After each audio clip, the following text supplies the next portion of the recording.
Hello, good morning, and thanks to all of you for joining the Furnit CSR Project Final Conference. My name is Massimiliano Rumignani, and together with Joaquin Solana, Julio Rodrigo, and Jaisiel Madrid, we formed the AMDIT team that led the implementation of the Furnit CSR project. This was implemented in close collaboration with Federlegno Arredo, the Italian Association of Wood and Furniture Companies, for which I would like to thank Chiara Terraneo, Omar Degoli, Giorgia van Womberger, and Nicola Sangalli, and also the support of the European Federation of Building and Woodworkers, and I would like to thank the person of Rolf Gehring, and then the European Furniture Manufacturers Federation. Indeed, we are very glad to organize this event. Along the whole implementation of this project, we received many supportive messages from sector stakeholders for the work we were doing and also for the relevance of the corporate social responsibilities for the further development, innovation, and competitiveness of our furniture sector. Now I'm going to present you the agenda of this event, where several external experts from partners team, but also external experts and professionals are going to present the work done and especially the results achieved. Indeed, we want to thank all those experts and professionals that contributed directly and indirectly to our achievements. Okay, now I'm going to share the screen with the agenda.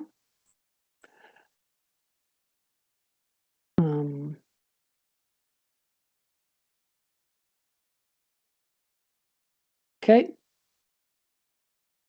Here we have the whole agenda. So we are going to have, after my introduction, Joaquin Solana that will give the welcome of to the conference. Then we will have Joan Martí, director of ASIO, that is going to give the keynote speech. So the importance of the shared value at the core of cluster development in Catalonia. Then we will have a practical business case from the company HANNUN, who is the first furniture company certified B Corp in Europe. And we will have Maria Jesus Montilla and Gemma Sanchez. Then we will have the presentation by Julio Rodrigo from AMBIT of the guidelines and tools to enhance the furniture labor market attractiveness through CSR strategies.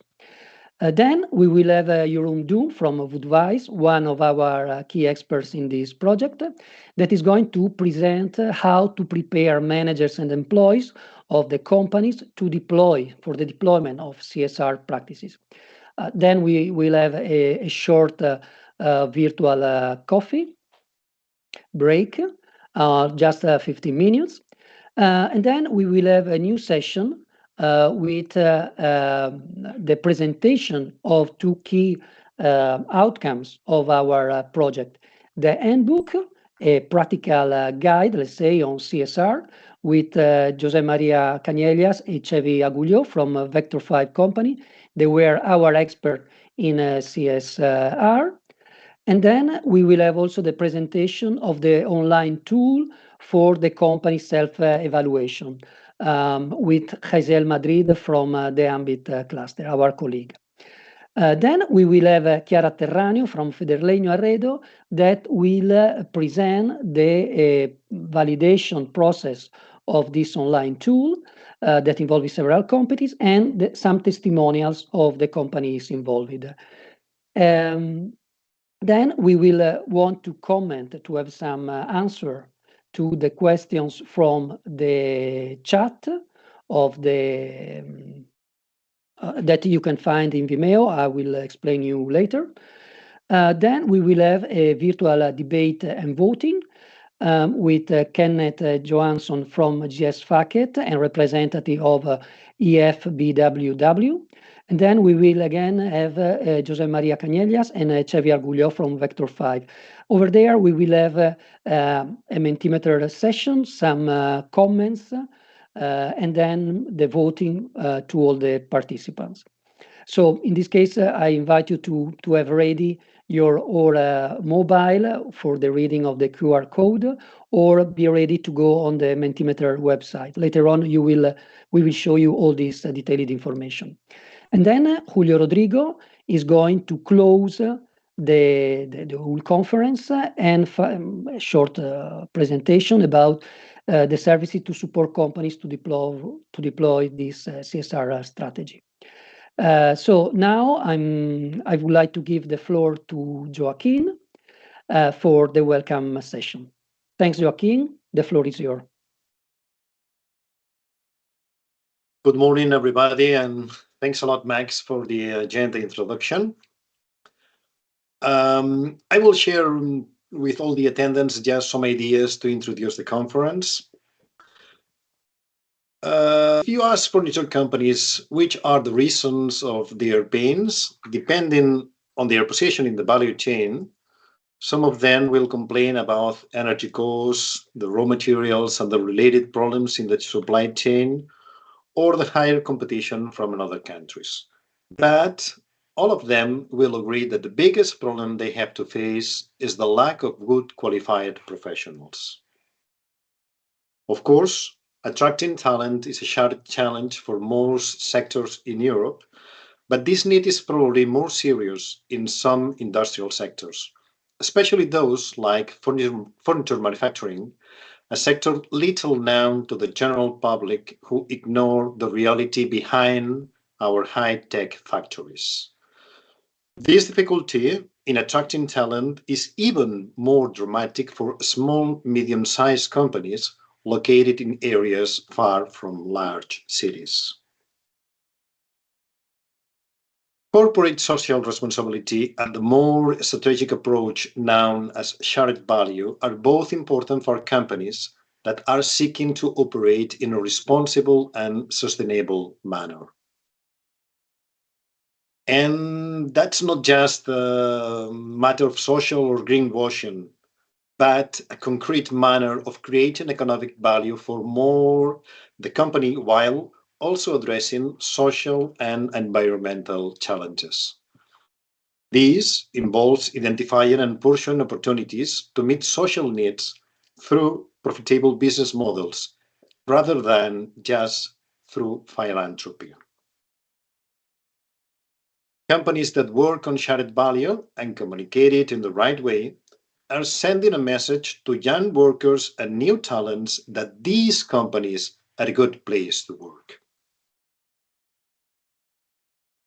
Although Michael Porter introduced the concept of shared value 12 years ago, I first heard about it 6 years ago from Mr. Joan Martí, who has been working on clusters policy from the Catalan government for the last 20 years. Thank you, Joan, for inspiring clusters and companies with this kind of innovative approaches, and also for being our first speaker today. We present in this conference the results of the effort of the last 2 years with a cooperation from a total of 120 multidisciplinary professionals who believe in shared value as a useful tool for companies. The team in Ambit Living Spaces Cluster is in charge of developing FornCC project. Julio, Jaisiel, Max, and me. We would like to give special thanks to all furniture companies in Europe that have inspired us sharing their good practices. They are the best example that everything that we are going to explain today can be done. Also, to all professionals who have participated in the survey, workshops, pilot validation of the tools developed in the project, European federations, and external consultants. To all the speakers in this conference, whom Max has already introduced, to the partners in the consortium that helped us in developing the project, Federleño Arredo, European Federation of Building and Woodworkers, and European Furniture Manufacturers Federation, and also to the European Commission for believing in this project and giving to it financial support. As a conclusion, from Ambit Living Spaces Cluster, we hope the tools developed in this project will be useful for helping European furniture companies to be proactive in their shared value approach, allowing them to have a great impact on both the company and the society as a whole, and increasing their effectiveness for workers. Enjoy the conference. Max, the floor is yours. Thank you, Joaquin, for this nice speech. Now I'm glad to give the floor to Joan Martí from ASIO, that is the Agency for Business Competitiveness of the Catalan government, that, as Joaquin has just said, has been supporting our cluster in many fields during the last year. So thanks for this. Joan, the floor is yours. Thank you, Massimiliano. Thank you, Joaquim. Bon dia from Catalonia. First of all, I just stopped at the Faculty of Economy to make this presentation. Now I realize it's a little bit noisy. So if you think it's too noisy, raise your hand because I'm going to move to another place. So happy to be here with you, sharing our approach about this concept that Joaquim just told you about. This is one of the key aspects in the Catalan cluster policy, as Joaquim said. I would like to start saying congrats to all of you because you are tackling an issue which is not only a Catalan challenge, not only an European challenge, it is a global challenge. And when there is a global challenge to be tackled, I think that you need action by many. So I think that this is exactly what an European project should be looking for. Second thing that I tell you about is that I really believe that European projects should end up with specific tools, which is what you did also with this project. So congrats for at least two things. You're tackling a global challenge. Second, you are developing specific tools. So I would like to share with you our approach. As I said, we put shared value at the core of our cluster strategy. This is something that we started several years ago, but every year we're trying to fine-tune our methodology.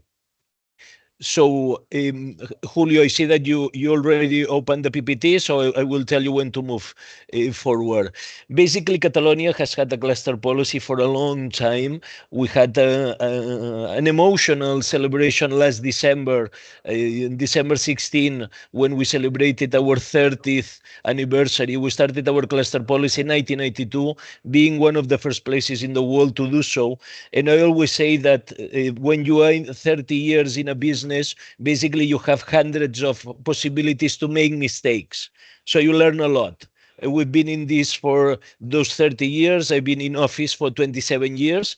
In this period, 15 ministers from 3 different political parties, no interruptions in the cluster policy. 15 ministers, 3 political parties.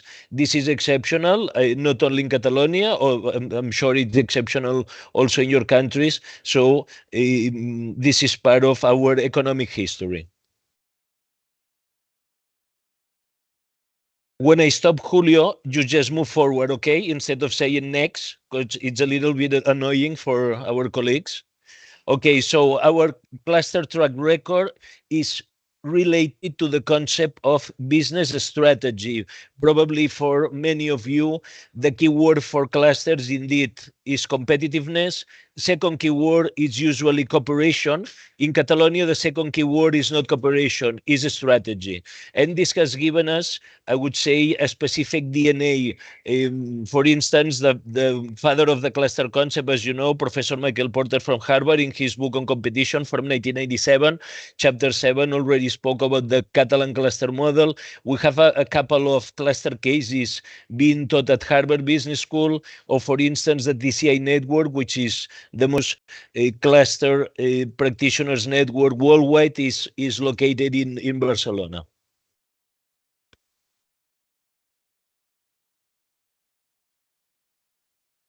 Our current cluster policy is deployed through a specific program, which is called Catalonia Clusters. In Catalonia Clusters, we have 26 clusters. One of those indeed is Ambit.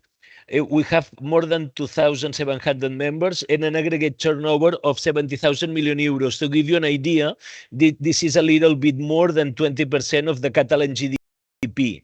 To give you another idea, Catalonia's GDP is the same, more or less, as Finland.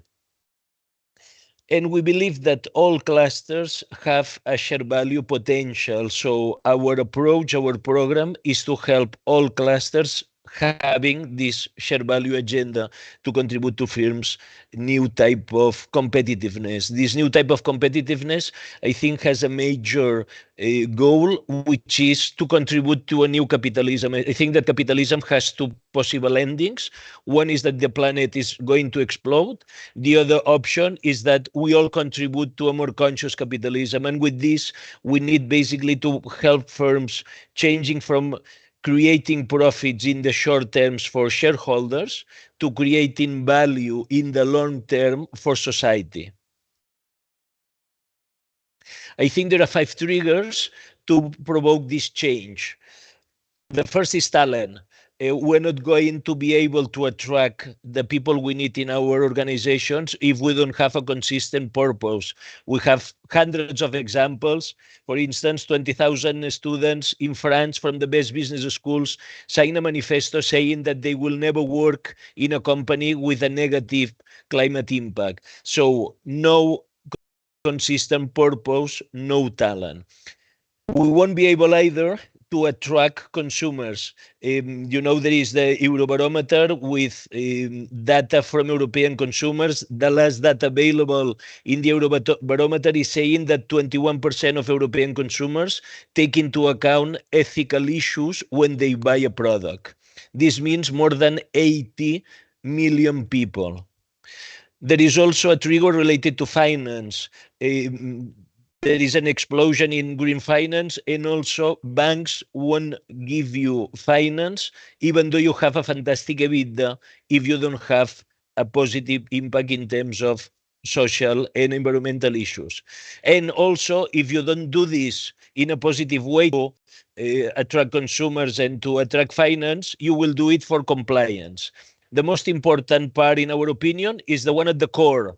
Do it because there are new business opportunities arising at the intersection of, in this case, home products or furniture and shared value. There is a new world that is opening in front of us for new business opportunities. As a threat, see it as a way to create more value, not only for society, but also for your EBITDA. In our opinion, shared value is part of the solution. And the hypothesis is that NGOs and governments don't have enough resources to tackle the societal issues that we have worldwide.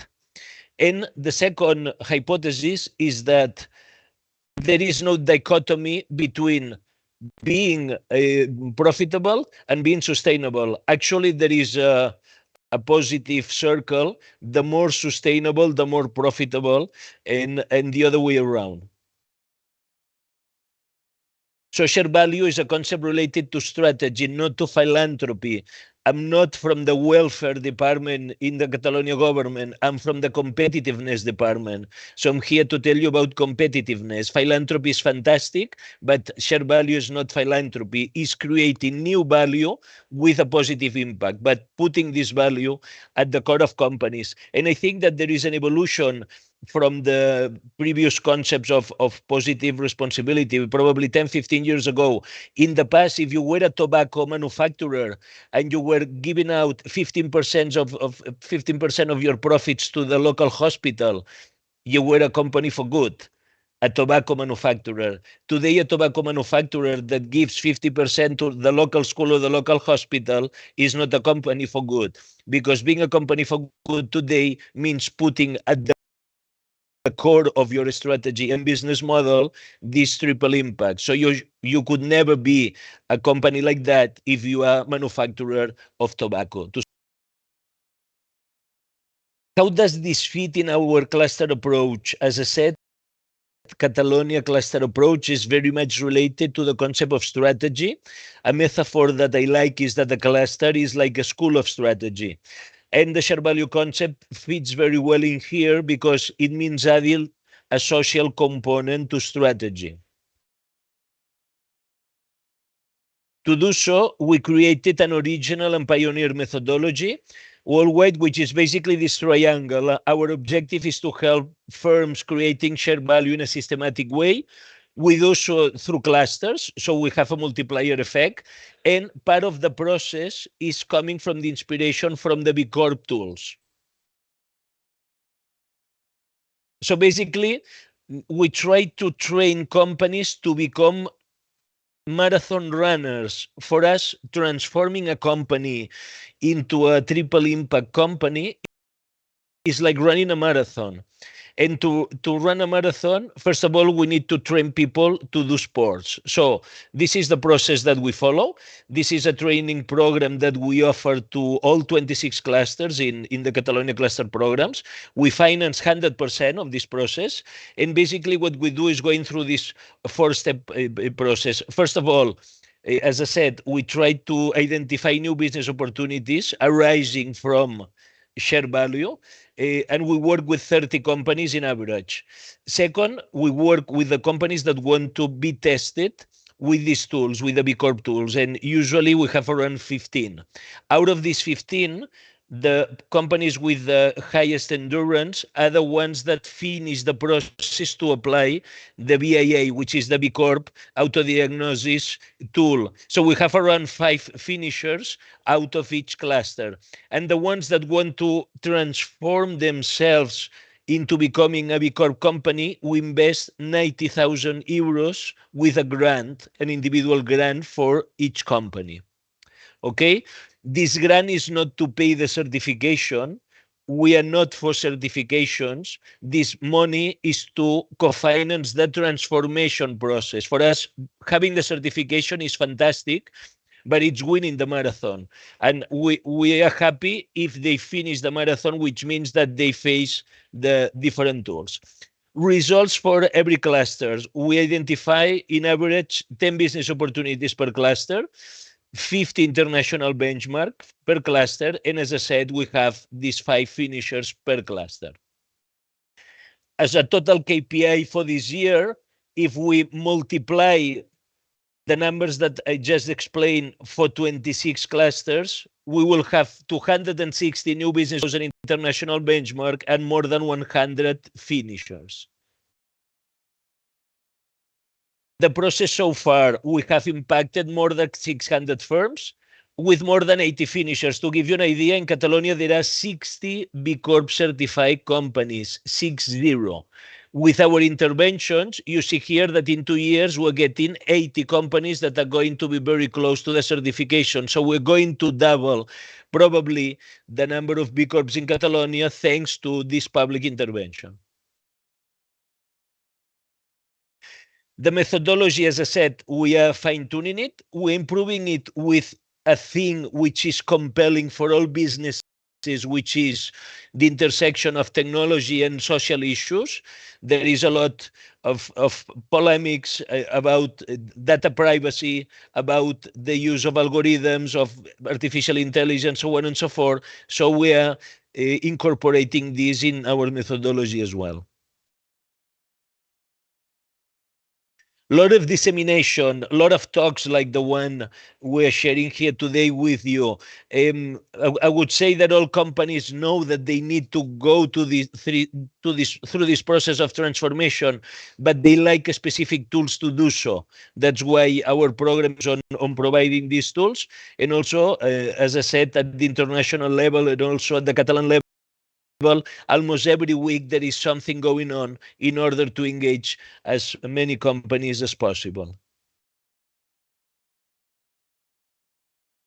So we are the cluster department at Axio, which is the Catalan Agency for Competitiveness, but we are raising the bar of this concept inside the Catalonia government. Last year, the government as a whole decided that 27th of June is going to be the day of the enterprise, as there is the day of Europe or the day of the planet or the day of water, which was last week. And the day of the enterprise, the president of Catalonia is handing out an award to the best Catalan company. The way to decide the best Catalan company is through the inspiration of our model. So last year we started, and this year we're going to hand out also an award. So this is not something just from the cluster department at Axio. This is something that is becoming the DNA of the whole Catalonia government. To give an example, to walk the talk, in my department, we have 45 people. 45 of us have been through the training of B Corp, the B Corp methodologies this year. All of us, from the director, who is myself, to my assistant, all of us. And I think that this is a good example that if 45 people in an agency like Axio that we have 400, 10% of us were going to incorporate these concepts in our daily activities. In here, the resources we have, if you do intro, if you press intro again, Julio, 165 cluster practitioners in Catalonia. All of us through this training. These people are, the majority of them, working in clusters. Our biggest clusters in terms of the team actually is Ambit. And also in here you have our team. We are 11 full-time devoted people at Axio. 165 people to promote shared value in Catalonia, and 6 million euros for grants, both for joint projects and individual projects. So we have a vision, we have a plan, we have resources. I think that this is the way to move forward, and that this is going to be a core issue in the future, not only of the Catalonia cluster model, but of the Catalonia competitiveness model as well, because as I said, if in our cluster ecosystem we work with 20% of the Catalan GDP, and I say again, the Catalan GDP is almost the same as Finland. If we have an impact in the 20% of the Catalan GDP, we have a global impact. Just to end up, I told you that I entered the Faculty of Economy to make this presentation. And actually, I chose a place to sit down, which is exactly the contrary of what I told you. I don't know if you see the name of this room in here. I don't know if you can read it well. I'm sitting in front of the room Adam Smith, and I just explained you the contrary of what Adam Smith said, which was that there is the invisible hand and that the government doesn't have to intervene because the free market is going to solve everything. So maybe to provoke Adam Smith, I just sat in front of this room because what I talked about is to be an entrepreneurial state and to work together with companies, because it's the only way to transform our economies and our societies. Thank you. Thanks, Joan, for your informing and inspiring speech, and again for inspiring, supporting us in the several activities we implement with as your support. Now I'm going to give the floor to Maria Jesus Montilla and Gemma Sanchez from HANNUN company, who will present their business case. As I said before, they are the first furniture company certified B Corp in Europe. Please, the floor is yours. Hi, everyone. Very pleased to be here with you, and thank you very much for inviting us. So this is Maria Jesus. I'm the CPO of HANNUN, and Gemma, I'm a product designer in the company. Okay, so we are going to share with you a presentation, a brief about our company, so you will understand better how we integrate our CSR strategy. And just 1 second, we are going to share here. Here. Okay. Okay. So.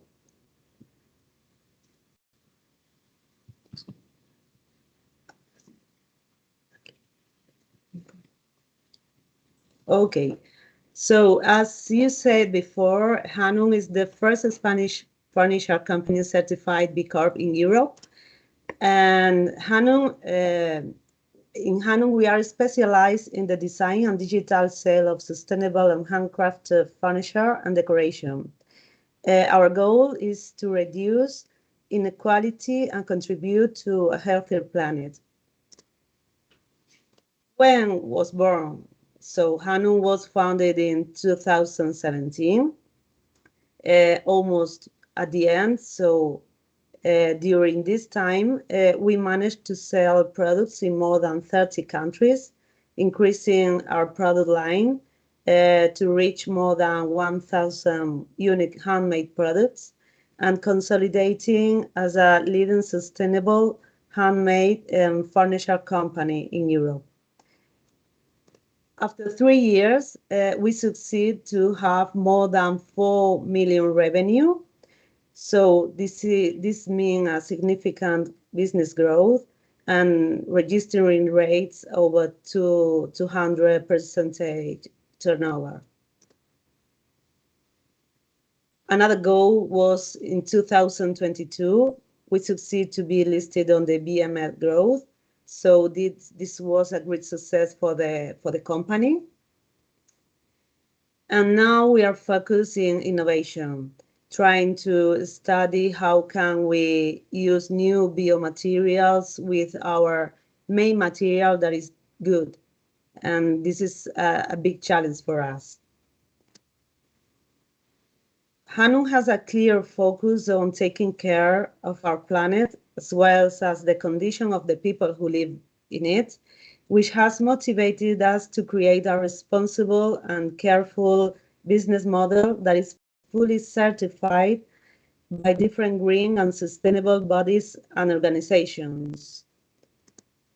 We develop, produce, and market products using environmentally friendly and recyclable materials. And additionally, we created our reuse market that is made to give a second life to our furniture.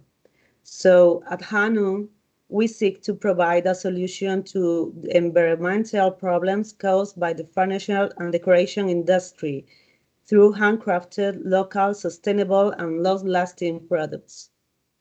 And now we are going to share with you a quick video so you can see how we are integrating the CSR strategy that is itself our company and is really inside our values.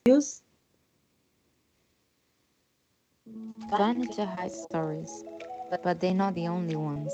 Rewind, we have a great one to tell you. This is one of our first Makimbas. Yes, it was made Steve Jobs style in the founder's garage. He still didn't know what was coming. And this one, the first HANNUN delivery man, also the founder.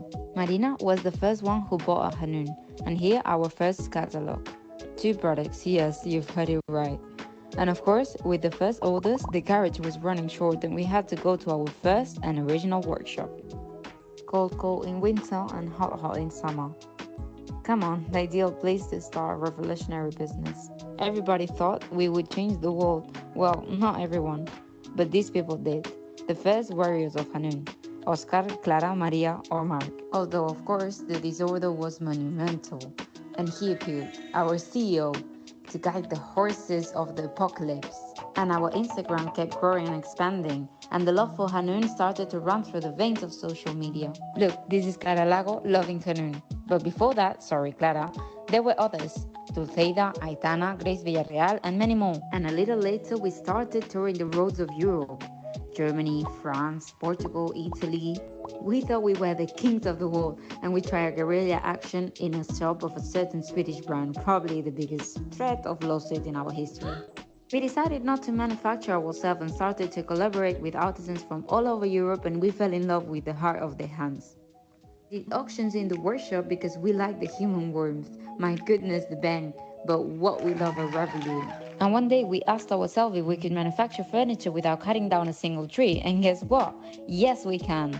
And we launched the Reclaim Wood collection. We received an award as the best e-commerce rookie at the e-commerce awards Spain 2021. And we continue to work hard to keep improving and to achieve our mission, to be the #1 brand in the market, making the sustainable transition possible in our homes and businesses at all levels. But here we think and move big. So we went with lethal prices all the way to the Amazon to tell you firsthand what's going on there.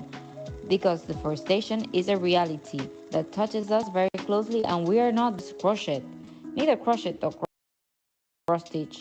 Our thing has been to take plastic out of the sea and prevent industrial plastic waste from ending up in the sea. So we have created the collection Recycled Plastic. So we can say that if Maria Montessori was here to see, she would be amazed with the collection created with an AMI Montessori guide respecting the children as much as the planet, always with the focus on sustainability and global artisanship. And no, it doesn't end here. Our HANNUN house in Barcelona became the place to be for beautiful, sustainable people with big hearts. And we joined the B Corp movement, our icing on the cake and what we're most proud of. Because we all have words, but facts are what count. So it's strange that we haven't been featured in more media, but one day we were able to shout, "Mom, we're on TV!" Oh, what an excitement to get into the living room of every home in Spain. But the best thing is to see how you're building a better world with HANNUN. We stand very strong. No, not like this. Rather like this, sustainably strong, at the doors of whatever challenges are coming next. Furniture. Okay. Well, as you see, we also have fun on the way. Well, as the first B Corp Spanish company in the furniture sector in Europe, we're committed to promote the positive change through our business, from campaigns that raise global awareness across societies in areas such as deforestation, which is a reality that affects us directly. Thus, we went to the Amazon to tell you what was happening there firsthand, to the workshops we integrate in our network of craftspeople who work with individuals from all walks of life with all kind of abilities, disabilities, and that also we work with those at risk of exclusion. And I think that's why also like the pieces are unique, and we are offering them a fair deal as well to promote and incentivize the local economy. We also became carbon neutral, so we are compensating the carbon footprint, and we're working on eliminating completely all plastic from our packaging currently, which is a challenge we're achieving right now. And at the same time, we do not cause any kind of harm to animals, neither we work with animal-derived materials. That's why we have the PETA certification. So basically, our aim is to build a healthier planet, and which each of our actions will reflect the society we aspire to be. So at HANNUN, as you can see, we are continuously working to build an economy that is inclusive, that is sustainable, and regenerative for people on the planet, not only through our products, but through everything behind them, the workers, customers, planet, and society. That said, we know we're not perfect yet. So that's also our motivation to keep going. And we know we have a long way to go, but we're working every day together with our community, customers, and employees to deliver what our society and environment need, which is a positive change. So basically, to sum up, as a B Corp company, we believe that the change begins at home. At HANNUN, we strive to be the change we want to see in the world, and hopefully we want to inspire more companies to follow suit. We also believe that people and the planet come first, because people and the planet, those are our main priorities. And we work together to create a real global impact. And also, we believe in social and environmental benefit, because at HANNUN, if something is beneficial for us, but is harming the environment, ultimately, that is not beneficial for us. So I guess now you have like kind of an idea of what HANNUN is. And thank you everyone for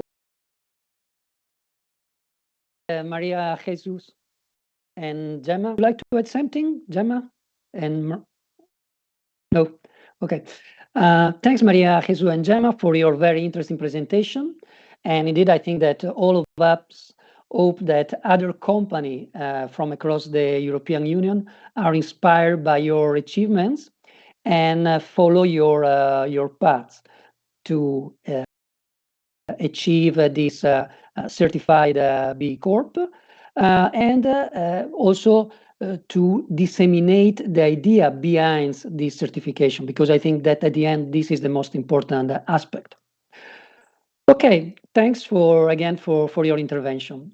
And now I'm going to give the floor to Julio Rodrigo, that is the director of Ambit Innovation Department, who is going to present the methodology we adopting the project implementation and the key results we achieved. As it was before, it has been a long process to arrive until here that involved many experts with different expertise and from different countries, and also with different modalities. So that was a big challenge for us.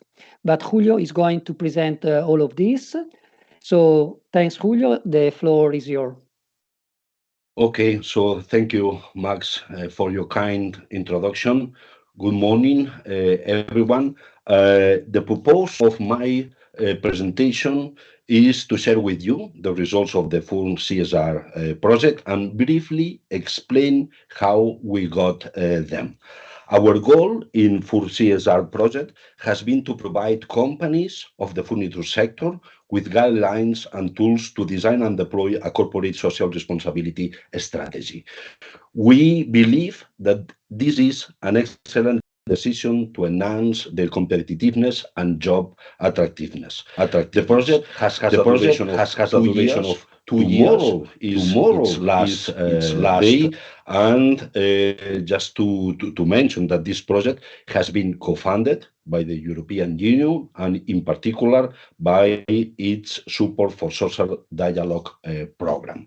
The partnership has been integrated by 4 entities: Ambit as an applicant, Federlegno Arredo, the Italian Association of Wood and Furniture Companies, as a co-applicant, and 2 European federations as associated partners, EFBWW representing employees, and also UEA representing employers.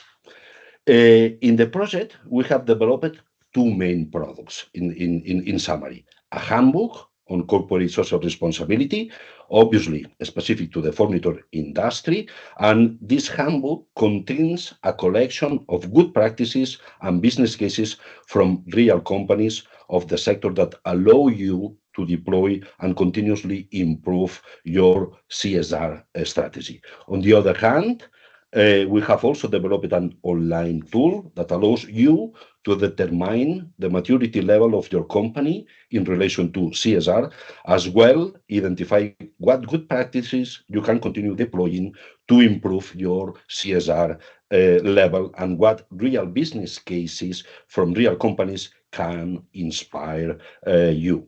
These 2 resources, as you can see in the slide, contains more than 400 good practices and more than 200 real business cases, obviously specific to the furniture industry. And also, as you can see in the slide, both resources are available in 10 European languages. After the coffee break, José María Cañellas and Xavi Agulló, our experts in CSR from Vector 5 company, will give you more details about the handbook, and also my colleague Jaisier Madrid from Ambit, he is going to give you a demo of the online tool. If I have to highlight something about this project, for sure, I would say that this is a clear and an excellent example of a collaborative project. So it means this is not the handbook or the online tool of Ambit and Federlegno. They are the products resulting from the work of more than 120 professionals, as mentioned before by Joaquim Solana, to whom we want to thank for their collaboration and contributions, and they have a small recognition in the acknowledgements section of the handbook. In this slide, you can see the 5 steps that we have followed in the project, and I'm going to explain them with more details during the following slides. So, in relation to the first step, so the first thing that the technical team of the project did was to collect and to develop CSR good practices, useful, obviously useful for our sector, using the existing bibliography and also our previous experience in other projects. We immediately realized what we didn't want to do. We didn't want to generate a super long list of good practices, since instead of helping companies, we risked doing just the opposite, frustrating them. Therefore, we developed our own model to structure all this information. This model is the one that appears on the right side of the slide, and we call it the full CSR business model canvas, inspired by the famous Osterwalder's version. This is a triple impact model. It considers the three perspectives of CSR, as you can see, the economical, the social, and the environmental perspective. But its differential characteristic is that this model is divided into 11 business blocks, considering the process that take place internally in furniture companies. So in the left side of this model, you can see, for example, governance or employees or supply chains.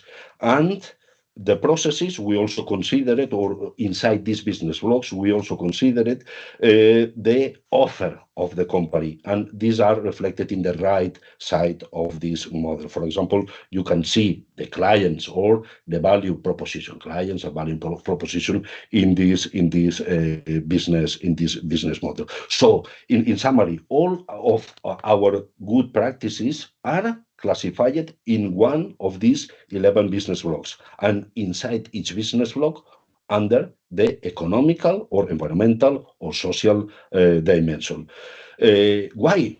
Because we consider that this structure facilitates the deployment of CSR in a way that is fully aligned with the business strategy of a company. We are talking the business language, and it's not just an addition that runs in parallel to the business. So we are integrating corporate social responsibility in the core of the business, in the core of the strategy of the companies.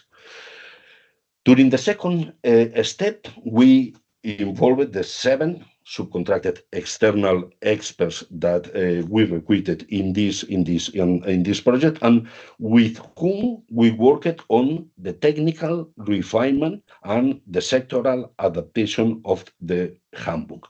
Our purpose was to obtain a very differential product, a high quality handbook, but also very specific and customized to the furniture sector. In addition, we also added another level of classification of the good practices. You can see this approach in the right side of this slide. So we defined what is called a CSR progress guideline, made up of 5 levels. Here you can see the 5 levels, and also you can see that inside a level we have appeared a couple of two steps, and the levels range here starting from the bottom, and this reflects the non-compliance situation of a company, till becoming an excellent company in relation to CSR. So meaning that you are a company creating positive impact and you are sharing really value with the different stakeholders. So this approach allows companies, once they know they have detected the level of maturity inside this model, they can easily try to improve and go from the bottom to the top, just to trying to reach this excellence level by adopting the necessary steps, the necessary good practices in each of these different steps and levels. During the third step of our methodology in our project, we submitted the handbook to revision. In that case, we selected 50 professionals with expertise, as you can see, in different fields, and we asked them to review the good practices, prioritize these good practices, and also a really useful and interesting thing. So we asked them to share with us real business cases of real furniture companies that they knew and that they could illustrate how to apply, how to deploy the different good practices considered in our resources. In addition, we also asked them what skills, knowledge, and competences they consider that employers and employees they need to be able to deploy in an effective way a CSR strategy in a company. During the next presentation, Mr. Jerome Doom from Woodwise is going to give us more details about the conclusions of this survey about skills, knowledge, and competencies needed for deploying a CSR strategy in a furniture company. In the fourth step of our methodology, as you can see in the screen, we organized a virtual workshop to finally validate the model and the materials developed. In that case, we invited 21 professionals to join this workshop and to participate in the different discussions that we had.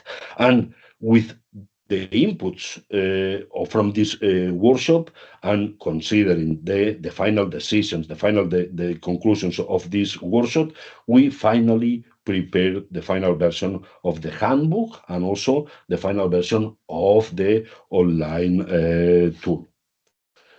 In the fifth and last step of our methodology, the purpose was to test the online tool in real furniture companies. And as Chiara Terraneo from Federleño is going to explain you after the coffee break, with the tool, in that case, the tool has been tested by 17 companies that have had the support of 10 associations and clusters to whom we had previously presented the project and the tool in a webinar. As you are going to see after the coffee break, Chiara is going to share with us what the companies think and consider about the tool. So we are going to know their opinion on these resources. And also, Chiara is going to share with us some testimonials. We have some videos about the opinion of the companies sharing with us their experience, their feeling while testing these tools. Also to insist and to remind, all this information is also included in the handbook of the project. And finally, maybe you are wondering if this material is available or if it is free to use. And for knowing the answer to these questions, I would like to encourage you to stay connected with us. And for sure, during the next presentations, you are going to have the answers to all these questions. That's all from me. So thank you very much. So Max, the floor is yours again. Thanks, Julio, for your interesting presentations. Indeed, now we are going to pass the floor to Jerome Doom, as I said before, one of our experts, specifically in VAT provision within our furniture sector at EU level. And is going to present the knowledge, skills, and competencies that are needed by both managers and employees within the companies to deploy the CSR strategy, and of course, also all the activities. So, Jerome, the floor is yours. Thanks. Okay, good morning. I'm Jeroen Toom. I'm Managing Director of Woodwise in Belgium. And in this part of the conference, I want to explain a bit more about the skills, knowledge, and competences that are needed to implement CSR. In the handbook, we go deeper into the study and recommendations on skills needed to implement CSR and shared value in your furniture company, or how to prepare managers and employees of companies to deploy CSR. The basis of our study is information gathered from ESCO, where we distilled 25 skill sets for managers and for employers that has been submitted to a panel of these 50 experts in June 2022, as Julio explained earlier. From there, we were able to select the skill sets that are needed to successfully implement CSR and shared value practices in the furniture industry. First, I will go into the identification of the needs of new skills, competences, and knowledge for management profiles within the furniture companies. The skills needs for managers, when we look at them, we see CSR is mostly not a separate function as a manager, but an extra role, although it has been pointed out that this depends on the size of the company. A large company will have a specific CSR manager. In a smaller company, this will be taken up by one or more other managers as an extra role. CSR is not bound to one department, but spans multiple departments. It has to do with supply, with people management, with production, sales, and so on. We also saw that the most important elements to take up the CSR role in a company are the drive and the motivation of the manager, more than diploma or studies.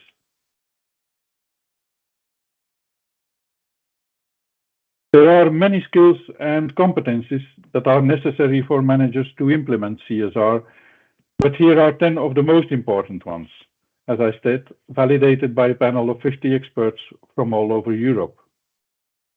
The first one is corporate social responsibility. A CSR manager must have a clear understanding of the organization's environmental and social responsibilities to be able to articulate a long-term vision for sustainable development. The second one is to promote environmental awareness. A CSR manager needs to be able to motivate and inspire others to engage in sustainable practices and promote environmental awareness to make a positive impact. The third one, shape corporate culture. CSR managers must have a deep understanding of corporate governance, ethical practices, and cultural diversity awareness. Globalization has brought people from diverse backgrounds together, and CSR managers must understand the importance of cultural diversity in achieving social responsibility goals. Monitor social impact and measure progress is a fourth one.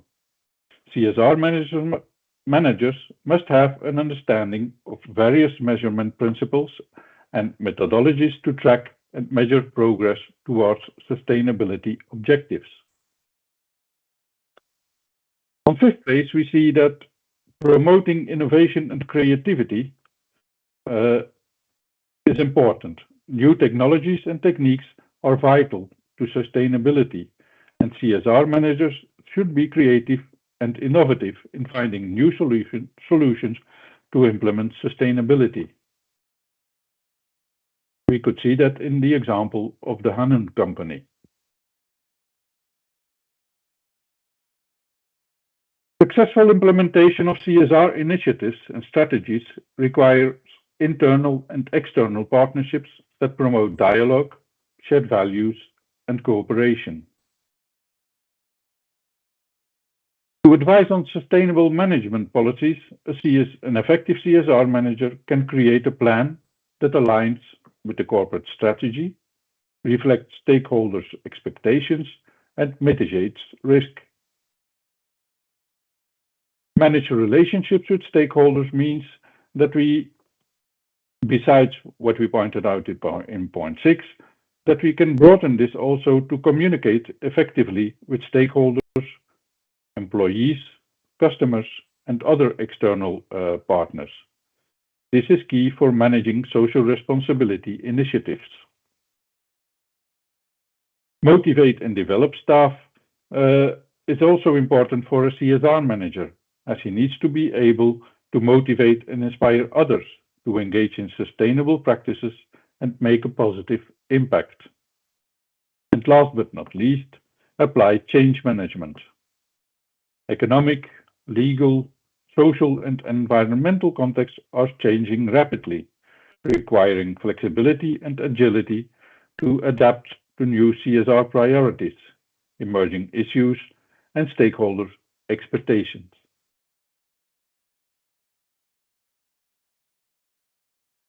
Concerning training and studies for managers to implement CSR, we can define 5 main domains. These are circular economy, strategy, communication, reporting on SDGs, and CSR in research and development, design, and innovation. We can also see 5 extra domains for training and studies for managers to implement CSR. We talk about change, about ethics, multicultural teamwork, a vision on the future of work, and social aspects and social entrepreneurship. The context of these domains relate to the skill sets I explained in the previous slides.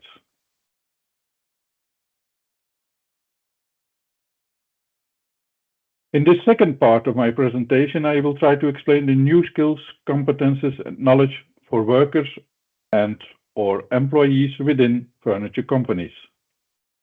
Concerning the skills needs for workers and employees, we see that these new skills needs should be integrated in technical skill sets. For these target groups, you can best embed these skills into the technical skills. Meanwhile, we could also define a set of transversal skills, knowledge, and competences to implement CSR. We use the same methodology as for the skill sets for the managers. From a wide range, based upon skill sets from ESCO, we distilled the 10 most important transversal skills, knowledge, and competences for workers and employees. And these are following an ethical code of conduct. A code of ethics sets out an organization's ethical guidelines and best practices to follow for honesty, integrity, and professionalism. A code of conduct is a set of values, rules, standards, and principles outlining what the employers expect from the staff within an organization. Generally, a code of ethics should include 6 universal moral values, where you can state that you expect an employee to be trustworthy, respectful, responsible, fair, kind, and good citizens. It also includes that your business celebrates diversity and green practices. Taking a proactive approach means understanding the environmental, social, and economical sustainability challenges and opportunities. Taking a proactive approach also means intending to produce a good result or avoid a problem, rather than waiting until there is a problem. To demonstrate a proactive approach, there are some skills needed to be proactive, such as be aware of what you say, plan ahead, set goals, prioritize, learn to solve problems, take action, learn to take responsibility for your actions, and so on. A third skill set is about thinking creatively and innovatively, and this refers to the ability to generate new and original ideas and solutions that break away from traditional or established thinking patterns. It involves taking a non-conventional approach to problem solving and finding novel ways to address complex issues, such as greening the workflow, how to implement digitalization to profit from it rather than to undergo it, and etc. Collaborating in multicultural teams, here I can give you some examples on how to create cross-cultural collaboration. One should know the possible problems between different cultures, look for similarities, and celebrate differences. One should define what your value proposition is and get people in the same room. And very important is lead by example and create great case studies. In fifth place, we see demonstrating the willingness to learn and lifelong learning. This means the ability to adapt to changing circumstances and to respond quickly and effectively to new opportunities and challenges. One can see this through the fact that a worker or employee asks plenty of questions, demonstrates his or her passion for gaining new skills, takes additional courses, requests information about training and growth opportunities. He or she can pitch new ideas and so on.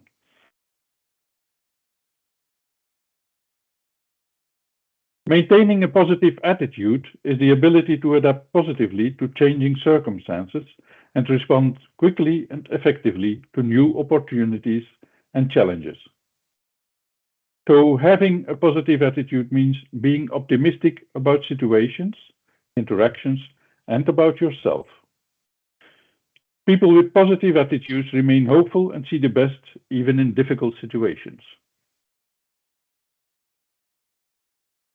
The ability to effectively communicate about CSR initiatives, goals, and objectives is key for all levels.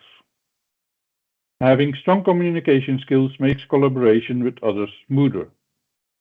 Communication skills can involve demonstrating the ability to present clearly and professionally to a client, contributing to a team, and being able to explain technical information in a more accessible format. High communication results in positive public perception. Supporting others means the ability to work with other employees, stakeholders, and partners to implement CSR initiatives, and this without the expectation of material rewards in return. Applying environmental skills and competences, we can explain as having the technical expertise to implement environmental skills and initiatives to align with the company's business objectives. And the last one is processing information, ideas, and concepts that we see as the ability to identify new CSR initiatives, technologies, and approaches to improve the impact of CSR activities. Concerning training and studies for workers and employees to implement CSR, we found that in-company trainings would be most effective and most appropriate. This kind of trainings is best offered in short, independent modules, a sort of menu where one can pick what is needed at that specific time and for that specific target group. It goes without saying that the content and format must be adapted to the target group of workers and/or employees. As stated earlier, best is that these skill sets concerning CSR and shared value are fully integrated or embedded in technical skills trainings. Just as for the managers, we can define different main domains for trainings for workers and employees. Here we see 4 important domains. Thinking skills and competences, including information processing. Life skills and competences, including environmental skills. Self-management skills and competences, including proactivity, positivity, and learning willingness. And social and communication skills and competences, including teamwork and ethical code of conduct. Within these 4 domains, the 10 defined transversal skills, knowledge, and competences can be taken up. I'm almost at the end of my presentation, so before ending, I want to state some additional comments. Raise awareness and build a new mindset and culture of CSR and shared value. In the expert panel, we discussed this, and some said that we should listen more to children, youngsters, for comments and ideas. When we look at their involvement and actions against climate change, we can truly say that they have acquired already the necessary critical mindset that is also valued within CSR. Joan Marti already pointed this out in his keynote. A second additional comment is that CSR and shared value should be integrated as soon as possible in education. We can also state that our own behavior is crucial as setting the example. We refer to the local market versus the global market, where we can buy our food, our resources, and so on. And the last comment is that CSR needs interdepartmental approach to complement top-down initiatives. Also a bottom-up approach with a proactive attitude across different departments and functions, with enthusiasm, positivism, and motivation of all stakeholders. The last recommendation is for the employers and top management. Focus on talent management. Put more emphasis on talent, skills, and competences rather than on CVs and diplomas. I don't have the time anymore to explain this here in detail, but you can read all about this in the handbook. And the company is only as strong as its people. Thank you. Thanks, Jeroen, for this nice presentation. Indeed, I believe that these can be very useful inputs for our companies to properly train their staff at all levels in this field. And I think that this will surely facilitate also the process of companies toward corporate social responsibility practices. Because, I mean, by creating more awareness about CSR, but also motivating workers and managers. And I believe that the importance of these aspects was very well highlighted in the HANNUN case study presentation. And the results, of course, of this with the growing of customers is pretty clear. Okay, so thanks again to all the speakers of this first part of the conference for your contributions.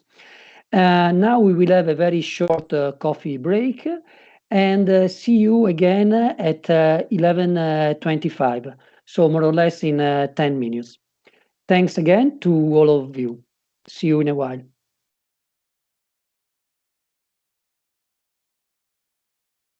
Hello, everybody. Welcome back to the Full CSR final conference. Before going on with the following session, I would like to remember you that you can write comments and questions on the Vimeo chat. You just need to write your name and post your inputs or comments. Later on, we will have a short section in this second part when we will comment and try to answer to your comments and questions. Now I would like to give the floor to Josep Maria Cañellas and Xavi Agulló from the company Vector 5. They were the two leading experts in CSR and provided us with key contribution along the whole research process. Indeed, we want to thank them again for the work done. Now they are going to present the full CSR handbook more in details. So please, Jose Maria and Xavi, the floor is yours. Thanks. Thank you, Max. Pleased to be here to share one of the outputs from the project. We are a consulting company, as you have said, and we have been dedicated for many years to helping organizations manage their CSR in a strategic perspective. To start, as you know, the SDGs behind me mark the roadmap for humanity towards sustainable development. Since it's already a reference for many companies, I will start from here. What are many companies failing in companies, and in fact also public administrations, are failing to simply identify what good practice they are already doing in reference to each goal, and maybe assign an icon with the corresponding color. This means inactivity in order to increase impact, or it could even be greenwashing, maybe. CSR, that is the responsibility that a company assumes towards society, is not simply an addition of best practices. In fact, more than an addition of best practices, CSR is a management approach, a style based on a commitment, which in any case, of course, will materialize in best practices. Companies so should incorporate a new way of doing things as part of their business model. It's in that sense that this guide we are presenting today includes many good practices, of course, but the way we present them is conceived with one intention: to avoid that risk. All of you carry out many good practices. In consequence, our message should not be select other good practices from a list and incorporate them one after the other ad infinitum. What we are proposing is two questions. First, A, to link them to the company's strategy. That's why we make use of Canvas business model. And B, to ensure the CSR methodological model.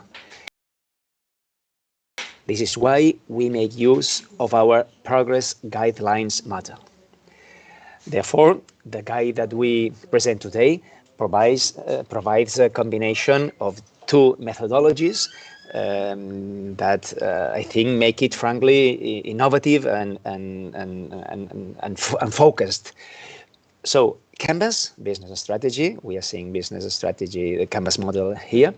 In fact, Julio has explained before how FERN CSR business model Canvas has been designed, incorporating these three perspectives below: environmental impact, societal impact, and economic and organizational impact, to link corporate strategy to main impact vectors related to CSR. So I'm not to go further this model, and I'm going to go deeper with the progress guideline that now we are in the presentation we are going to see, please. So you can see several steps, areas of improvement, regulatory compliance, regulatory improvement, expectations fulfillment, and commitment. And now we are going to develop, we are going to show 10 steps to understand the way we classified all these best practices in this methodological approach to CSR. On the zero level, legal non-compliance or breaches of commitments without forecast of compliance, and the number one, if you can pass an approach to compliance with corrective and remedial measures. In fact, there is not good practices on 0 and 1. The good practices begin with the number 2, that is regulation compliance. In fact, CSR, of course, company with CSR should comply the regulation, not only the legal regulation, but the assumed obligations that one company can put, as for example, an ethical code. And the number 3, ensuring compliance. One is to comply with regulation, and another is to ensure that you are going to comply, not only with the compliance typical approach, but only understanding which was the attitude of compliance with regular intent. So which the society expect from complying the law. The fourth number, implementation of best practices. Here there are most of the best practices that we are showing in this guide, because this is the point specifically thought to communicate these practices. But there are some practices that we have put on other levels. So the number 5, the dialogue with stakeholders. This, in fact, is a best practice, but it's a special best practice because methodologically, CSR implies dialogue with stakeholders to understand their needs and their expectations. In the next level, number 6, we propose a systematized management of CSR. So not only an addition of best practices, but an integration into processes and a continuous improvement.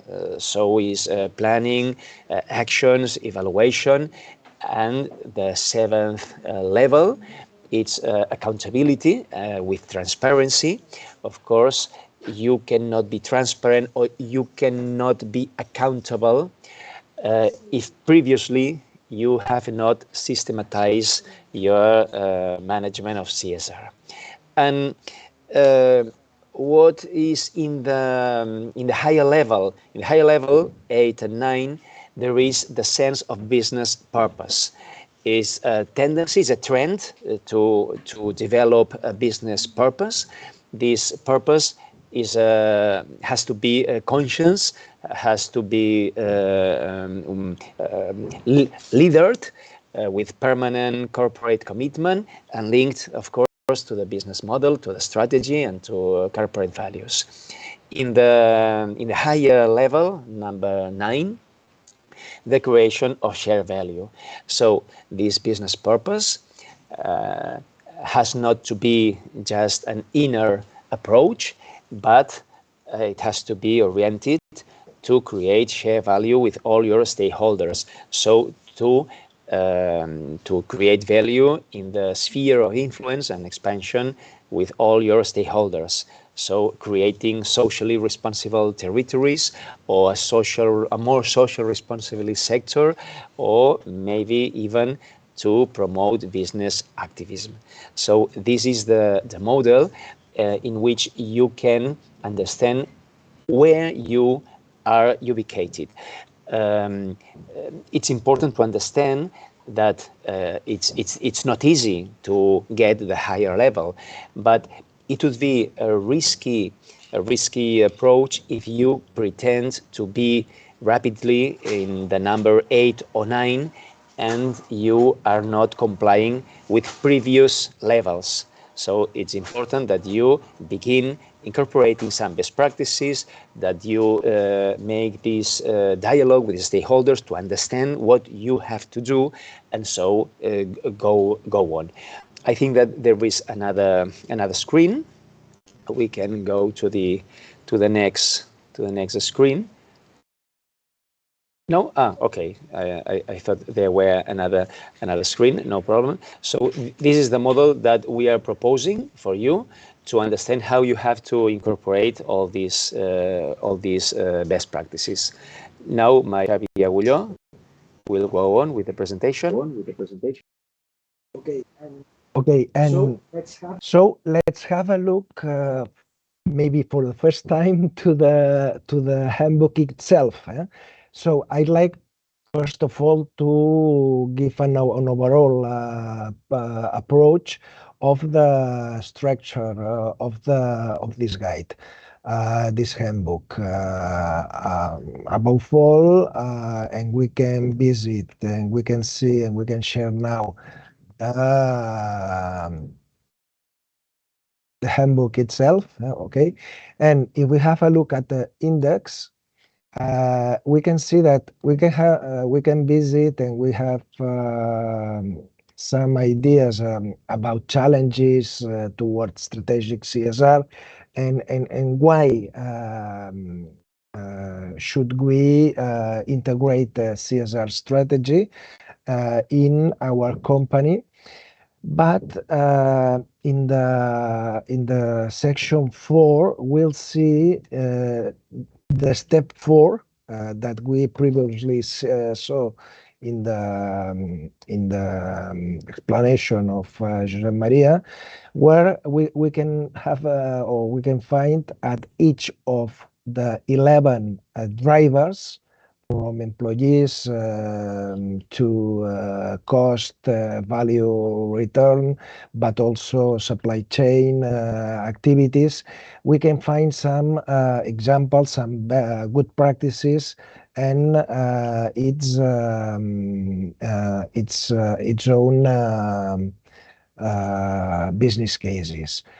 Just to have a look and to see an example, in this case, we can have a look at maybe in the step 4 or in some examples of internal communication and knowledge management. We can see here the different good practices that we've chosen to show you in this handbook, but we can have further examples by scanning the QR and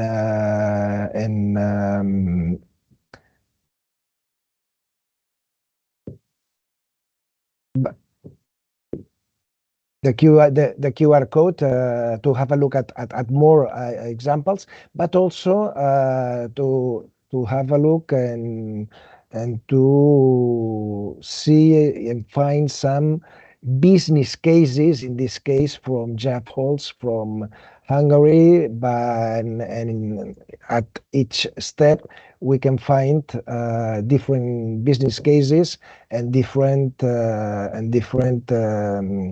good practices. But all of them are simply isolated examples and things that we can do without thinking about going in a progress, in this progress guideline that we've seen before. So if we visit the section 5 in the of the handbook, we can see that we can find, apart from the step 4, where we can see these isolated good practices, we can find some ways to go beyond, to go to dialogue. What can we do to dialogue with our stakeholders, for a systematized management, for the accountability, and for instance, we can see in the last level a commitment steps 8 and 9. We can see that, for instance, a good practice is the end of the use of cycle. And there is a reverse logistics program from the recovery of products or components at the end of their useful life, to extend the useful life of parts or components, and it facilitates the involvement of the customer itself or the beneficiary in the process through specific tools and actions. So, like this one, we can see top level good practices in the last or in the top of the steps and the levels in this progress guideline, and we can go beyond and find further cases by scanning this QR code or simply clicking in the PDF version. And we'll be able to find also some cases, in this case, which is a company that partners with Plastic Whale Circular Furniture, which is a non-profit to build and to create products from plastic recovered from Amsterdam channels. So just to finish with this presentation,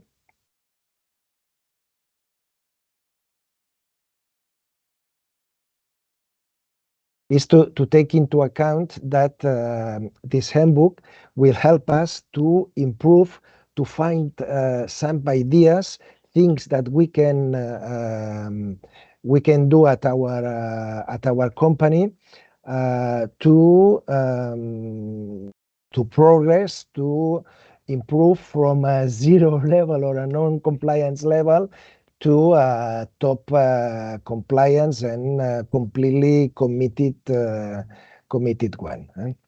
And that's, and actually that's all at this point.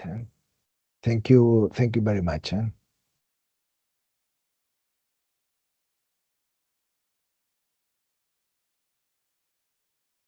And now I'm giving the floor to our colleague from Ambi Cluster, Jaisiel Madrid, who is going to present the full CSR online tool for the self-evaluation of companies.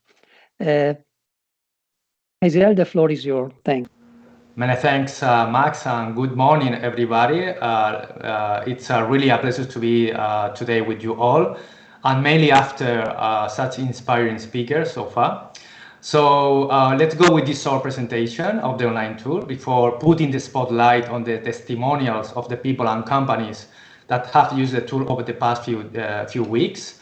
Right now, we are looking at the landing page of the full CSR online tool. As we have previously heard in the session, this tool is intended to evaluate, to assess our current progress, CSR progress based on a triple impact assessment.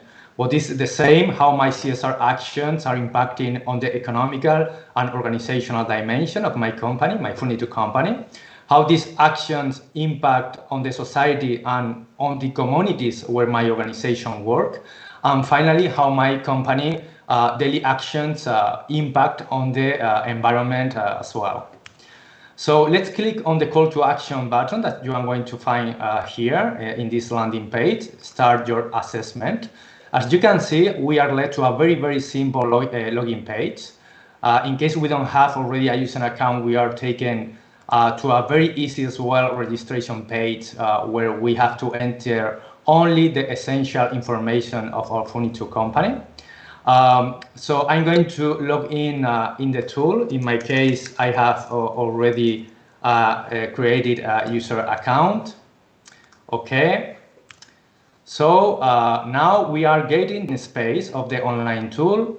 In this main panel, it's very important, firstly, to have a look at the side menu on the left, because in this side menu, we have all the options we are going to need during our interaction with the tool.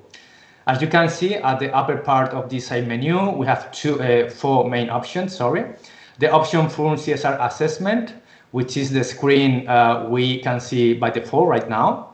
This is the space where we structure all the questions that our companies need to check before obtaining an assessment, a diagnosis of their impact regarding CSR. Then, as the second option in the side menu, we can find the option performance report, where we collect the information about the performance and scoring of the Furniture company, of our Furniture company. The third main option, as you can see in the same menu, we find the option performance report, improvement report, where we are going to focus on discovering new good practices and business cases to continue improving according to the answers that we have given in the assessment option. And then finally, as the fourth option in this top part of the side menu, we find good practices collection, which gives us access to the complete corpus of good practices and business cases that we have identified and prioritized during full CSR project, as mentioned before by Jose Maria and Chevy. Let me go now more in detail shortly on each of these options. Let's click again on full CSR assessment option. First, the first thing we can see in the work panel under this option in the upper part of the screen is this full CSR business canvas.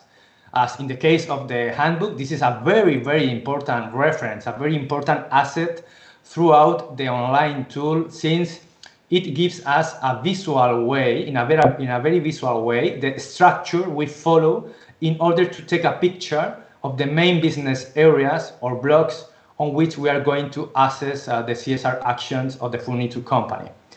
As we have seen from the very beginning today's session, we have always fostered in the project the alignment of CSR actions with the core business of the Furniture company in order to ensure this integrated approach and a real impact on of CSR on the company's operational level and also on the strategy, as mentioned before by Julio and also by Joan Martí. Therefore, makes special sense to use a business canvas to structure the assessment of the CSR actions in a company.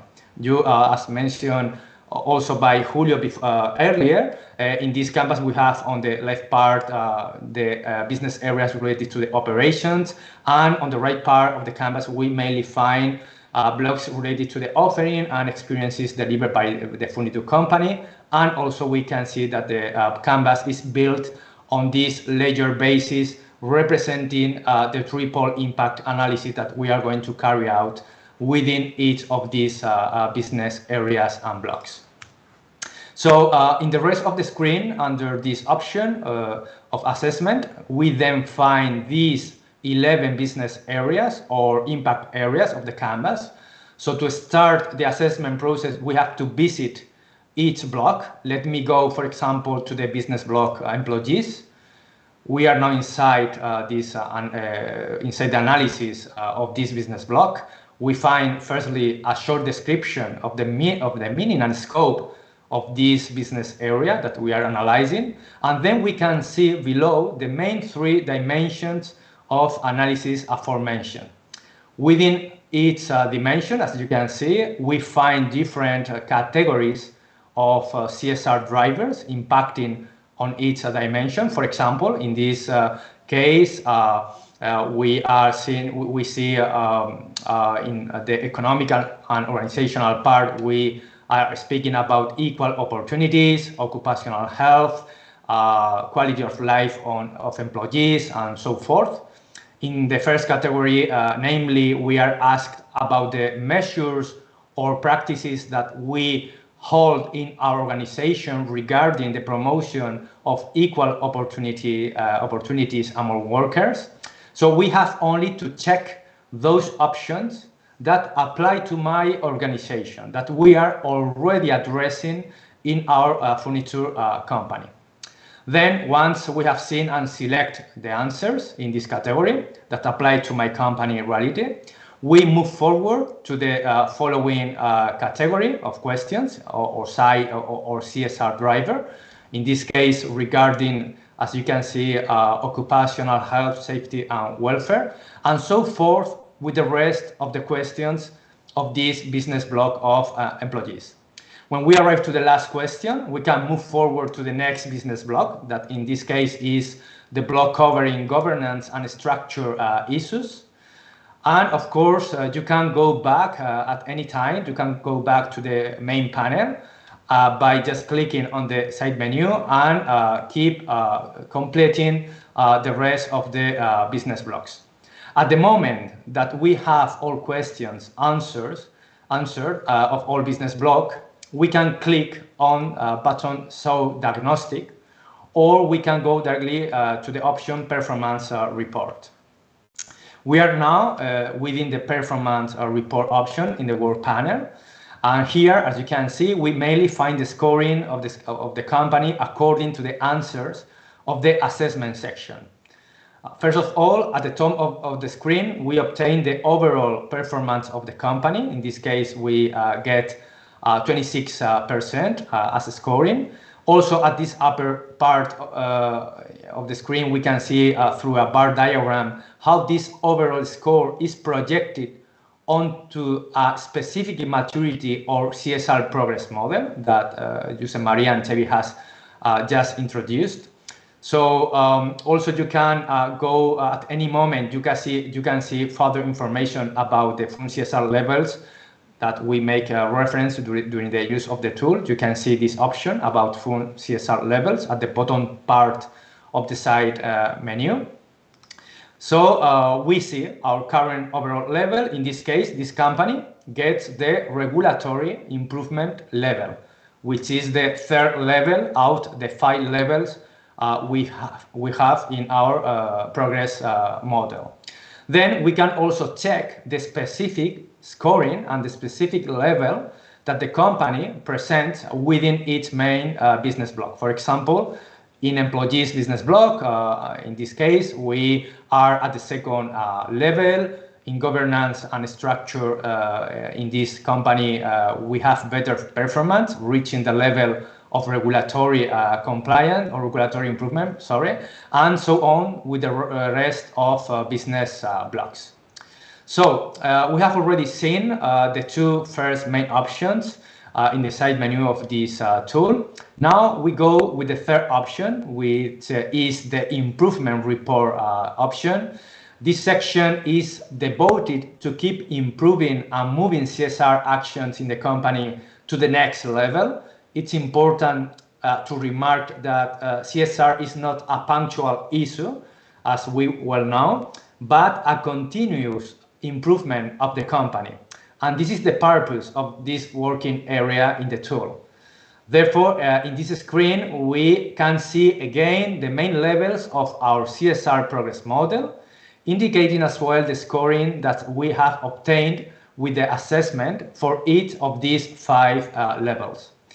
Here we will find more good practices and practical examples for this improvement according to our answers during the assessment process. In other words, the tool takes into account the best practices that we have not yet selected in order to focus on them and continue improving. And of course, as mentioned before by Jose Maria, the recommendation is to start and be inspired by the practices contained in the lower levels and then try to implement the ones in the upper levels in a progressive manner. If we remember the CSR progress model, practices from the levels 1 and 2 are related to legal and mandatory compliance. So they become a priority to satisfy by the company if we want to properly underpin our CSR strategy, okay? So we can click on any CSR level. For example, I am going to click on the regulatory improvement level, and then the tool shows us for each dimension of analysis other good practices we can implement in our company in order to advance our maturity level. I go, for example, to the category digital transformation of the organization. And here I can see some good practices not implemented by the moment in my company, but relevant in order to advance within this level of regulatory improvement. In this case, I have access to good practices related, for example, to the use of digital technologies to reduce global and carbon emissions. And it is more important, under my opinion, in this section, the user can see also practical examples of companies from all over Europe implementing these kind of good practices, mainly furniture companies from Europe. We just click on the Show Business Case button, and it appears different business cases. For example, the second one is the case of the Italian company Arper, using 3D technologies to reduce overall material waste. Then even we can click on this button in this box, and we will open the available web content referring such a real life example. Back to the tool. Finally, at the upper part of this side menu, we have the access to the complete collection of good practices and business cases identified during a Fund CSR project. As mentioned before by Julio, more than 400 good practices and more than 200 business cases. Here we provide many facilities to filter through our knowledge base. For example, we can filter by business block, by the CSR progress level we are interested in, or even we can just get the information by any specific triple impact dimension. Then you can click on the filter button and the specific information about good practices and business cases for that filter is given to us, as you can see. Finally, to conclude this presentation, just to mention as well that the companies using the tool have responded to a survey launched from here to evaluate the usefulness and also the perceived user experience about the tool.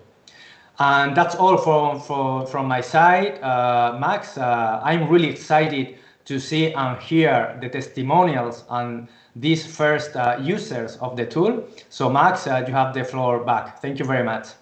Jaisiel, for your interesting presentation, very practical, very good instruction. Indeed, we hope that furniture companies will take proper advantage of these instruments in the future. But see you, Jaisiel, in a few minutes for the session on participant comments. Now I'm going to give the floor to Chiara Terraneo from Federlegno Arredo, a key partner in this project. She's going to present, as Jaisiel has just commented, the results of the pilot of the Fund CSR online tool and a few testimonials of the participating companies. So Chiara, please, the floor is yours. Thanks. Thank you very much, Max, and good morning, everyone. Buongiorno da Milano. And my voice is just to present and to introduce some testimonials or better ambassador of Fund CSR project. The first companies that in preview, they have the possibility to test the online tool and to give us our feedback through different instruments. And the pilot test in a glance, we decided to test the pilot before, to test the tool before making it public, to validate both technical features and also to address possible evolutions of the tool itself. So the companies that in the past few weeks used the tool have the possibility to share with us not the results of the tool itself, because they are private, but to share with us their feelings, their feedbacks, and also to comment the usability and also the advantages in using the Fund CSR tool. And we involved 17 companies from 9 countries with the support of 10 national entities, clusters, and associations. And we decided to involve very different companies operating in different furnishing areas with a different size, with different level of CSR maturity, from companies that already included people that in charge of deploying CSR strategy into the company, and company or family business with few collaborators, and that they are in an entry level of this topic. And also coming from different countries with different CSR standard frameworks, for instance, regarding the environmental sustainability. To do that, it has been crucial the support of 10 national entities that, after a specific training, selected the company and supported them along the whole pilot phase. So many thanks to all of you. It has been a pleasure to cooperate with you. And many thanks to all the 17 companies that shared with us first feedback throughout a quick online survey and give us the possibility to better understand the real application of the Fairness CSR tool to the real companies. And we ask to company to support us along 3 different dimensions to better understand, first of all, to give us a general overview of the using of the Fairness CSR tool, and also to test the user interface and the technical features of the tool. As Haziel showed us a few minutes ago, it is a complex tool, but in my opinion, it is easier to use it than to explain step by step all the different features. But we ask also to all the companies to verify the clarity and the intelligibility of the questions included in the tool, and also to verify the effectiveness and the consistency of the feedback provided by the tool with their personal feeling. So it is important to understand if the percentage that Haziel showed us correspond more or less to the idea that we have regarding our company. And it has been a crucial point of this test. So, and regarding the methodology of the pilot test, we use a 3T methodology to test the online tool after a training session in cooperation with the associations and the national clusters, and rethink of the experience through an online and quick survey in order to collect direct feedback after the experience of the tool, and then to tell us their opinion, voluntary, also recording a short video with the main lesson learned.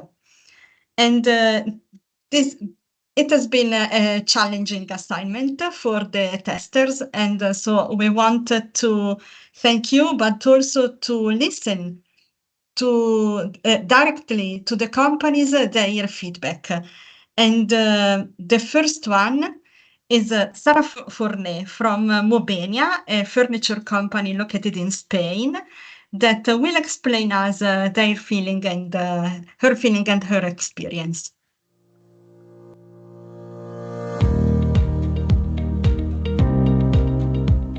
I am Sara Forné, CEO of Mobenia, a Spanish furniture company based between Barcelona and Valencia. I've had the opportunity to work with Farm's CSR online tool, and it has been in the perfect moment because we started creating our CSR manual and roadmap just some months ago.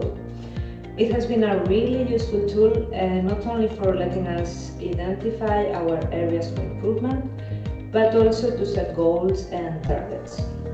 The tool itself, it's very well structured, it's clear, it's intuitive, and I believe it can be very useful for any kind or size of company, but even more helpful in our case because we are an SME company and we don't have a specific department for people working on this subject.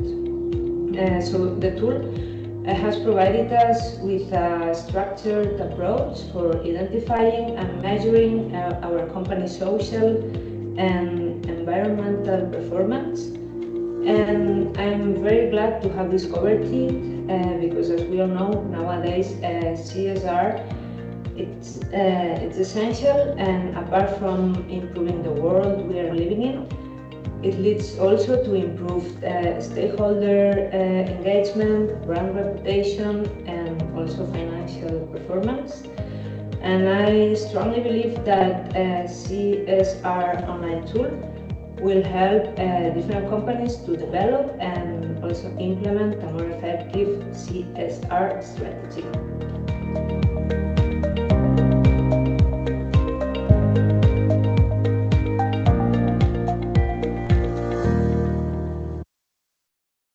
Thanks, Sarah. If you are online, your contribution has been very, very precious for us. And all the testimonials, all the companies, the pioneers in this project are collecting in an annex of the guide. And so you can discover all the companies together with their website and together with the sentence from the lesson learned of by the teams. So the final guide of the project will include 15 companies cards, together with the name of the company, the country, and some elements regarding the company, the logo, the picture, a short description, the website, the quote of the main lesson learned, and also the QR code in some cases to the video recording. And but the second ambassador of today is Valeria from Italy, and it is an important testimonial because we know that the Furnace CSR project is devoted to the furniture sector. Valeria operates in an Italian company, TUI, that operates in the lighting sector. And she tried to apply Furnace CSR also to her company. In some cases, some questions are not so relevant with her business, but she was able in completing the test, and she will present us now her feeling and her experience.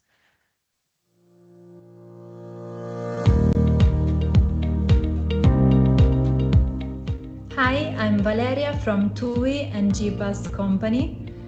Thanks to this tool, I was able to think deeply on the analysis carried out and on the various topics covered, and I understood what are actually the most critical points in my company today. It made me realize where I can improve to increase overall efficiency of my company. And for me it was also useful to compare myself with the current economic and social situation we are experiencing, and also to be compared with other companies on the market. I will certainly take inspiration from this tool to implement improvements in the working environment of my company, trying to make my collaborators and all external parties, even outside my company, understand more and more how important it is today to be prepared on these issues. So thank you so much for this opportunity.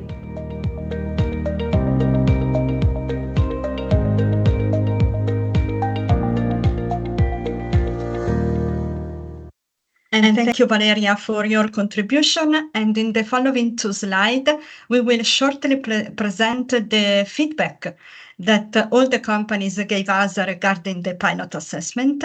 But we want only underline three main results, three main evidences. The first one is that the tool doesn't require, it is smooth, simple to be used, and intuitive. And it has been designed to be used by people from different background, but without any specific technical background.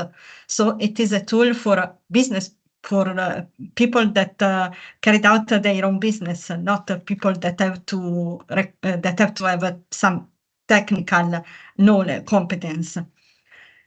But the tool requires to be aware about the company strategies. It is specifically devoted to employers, to the top management, with a good knowledge of the different companies areas.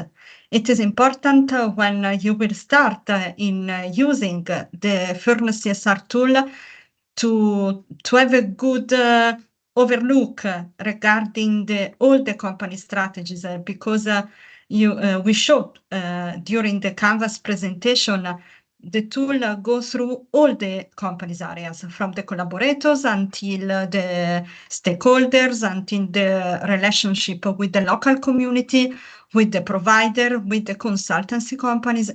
And it is very important to have all this information before starting in using the Furnace CSR tool. In some the tool is not discouraging.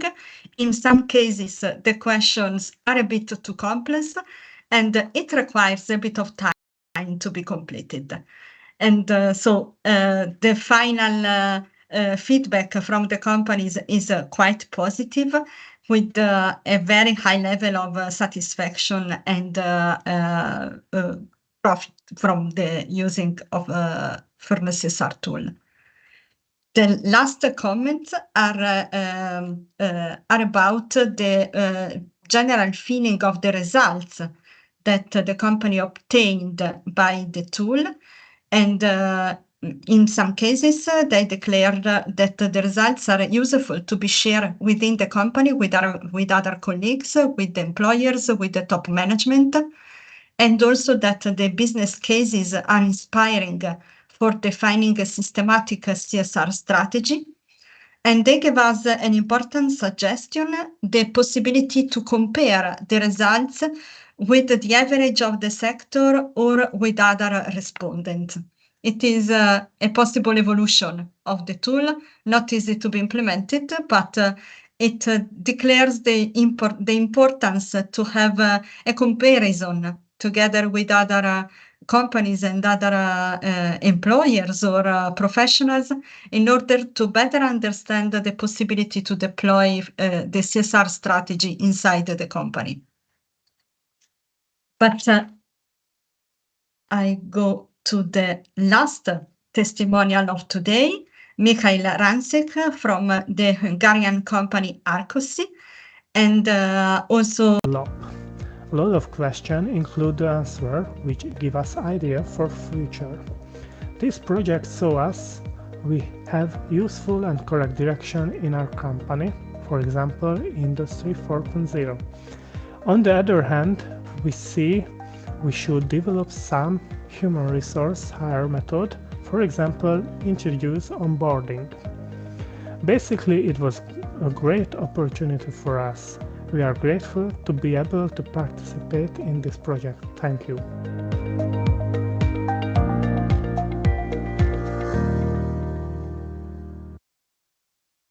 And thank you very much also to Michael. And a side effect of this project is to create a sort of a community of practice and community of good practices that with the ambition to deploy the CSR strategy better and in depth inside the furniture industry at the European level. And so I think that we can start from today to use the online tool. It will be available initially in English, but in the coming days, also in the 9 different European languages. And I think that also the translation can support all the companies in using the tools, avoiding the difficulty of some sentences or some questions. So now everything will be public and we can start to enjoy the Furnace CSR experience. Thank you to everybody, and Max, the floor is yours back. Thanks, Chiara, for your nice presentation. And thanks again to the companies and national entities that joined this exercise of the pilot course. We wanted to check if there were some questions from the attendees, but it looks that we have been very clear. And there are no questions specific, there's just positive comments. So I'm going to take the advantage of this and ask just few questions to the professionals involved in this session. There will be Jose Maria, Ilcevi, Jaisiel, and Chiara. So please join us in this new session.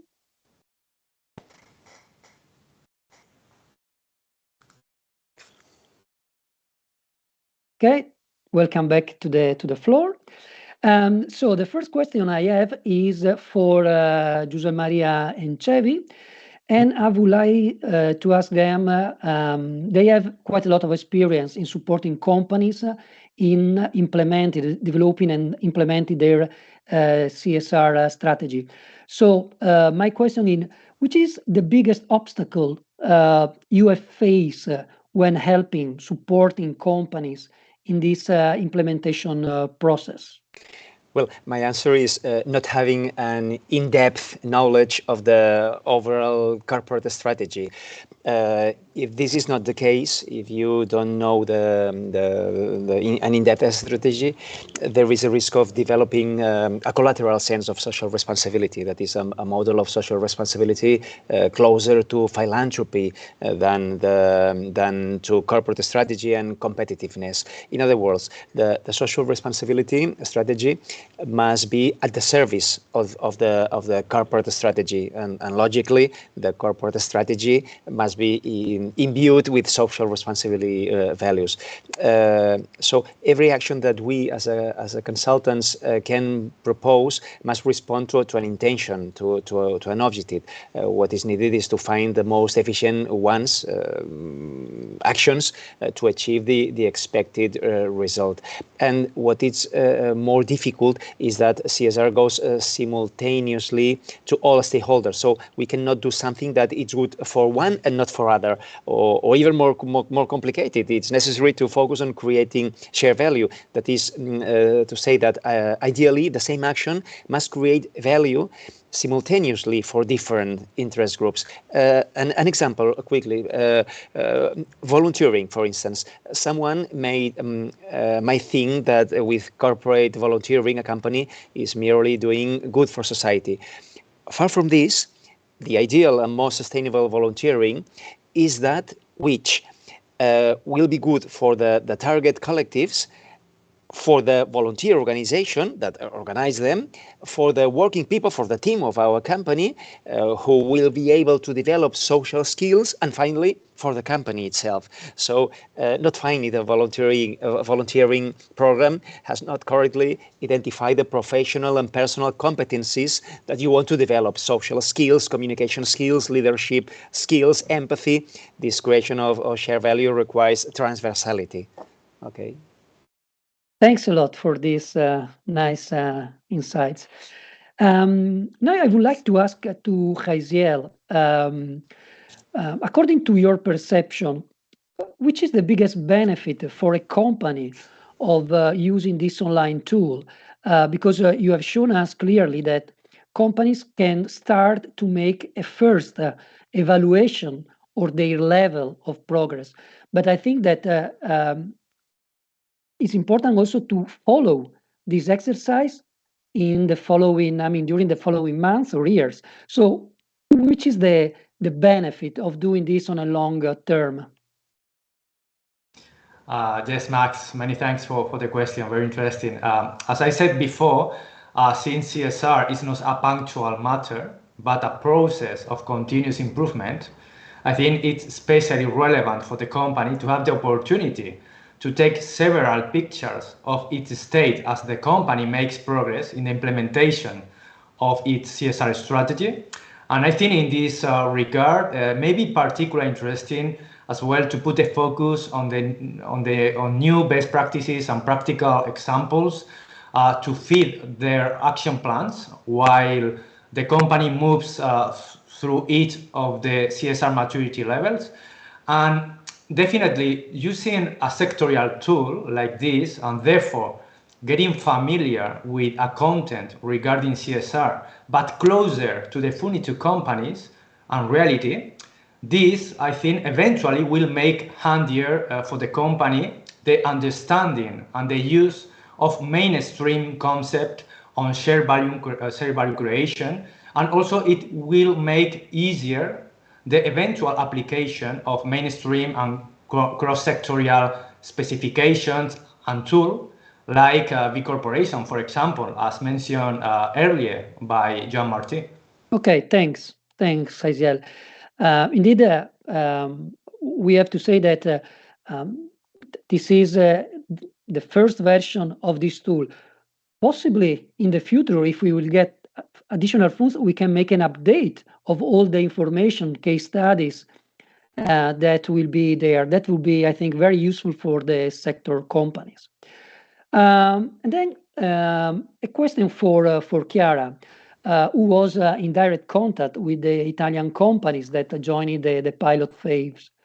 Did you get any information about their future plans, if they tend to go on with the process, and if they want to do it, are they going? They plan to do it alone or with an external help?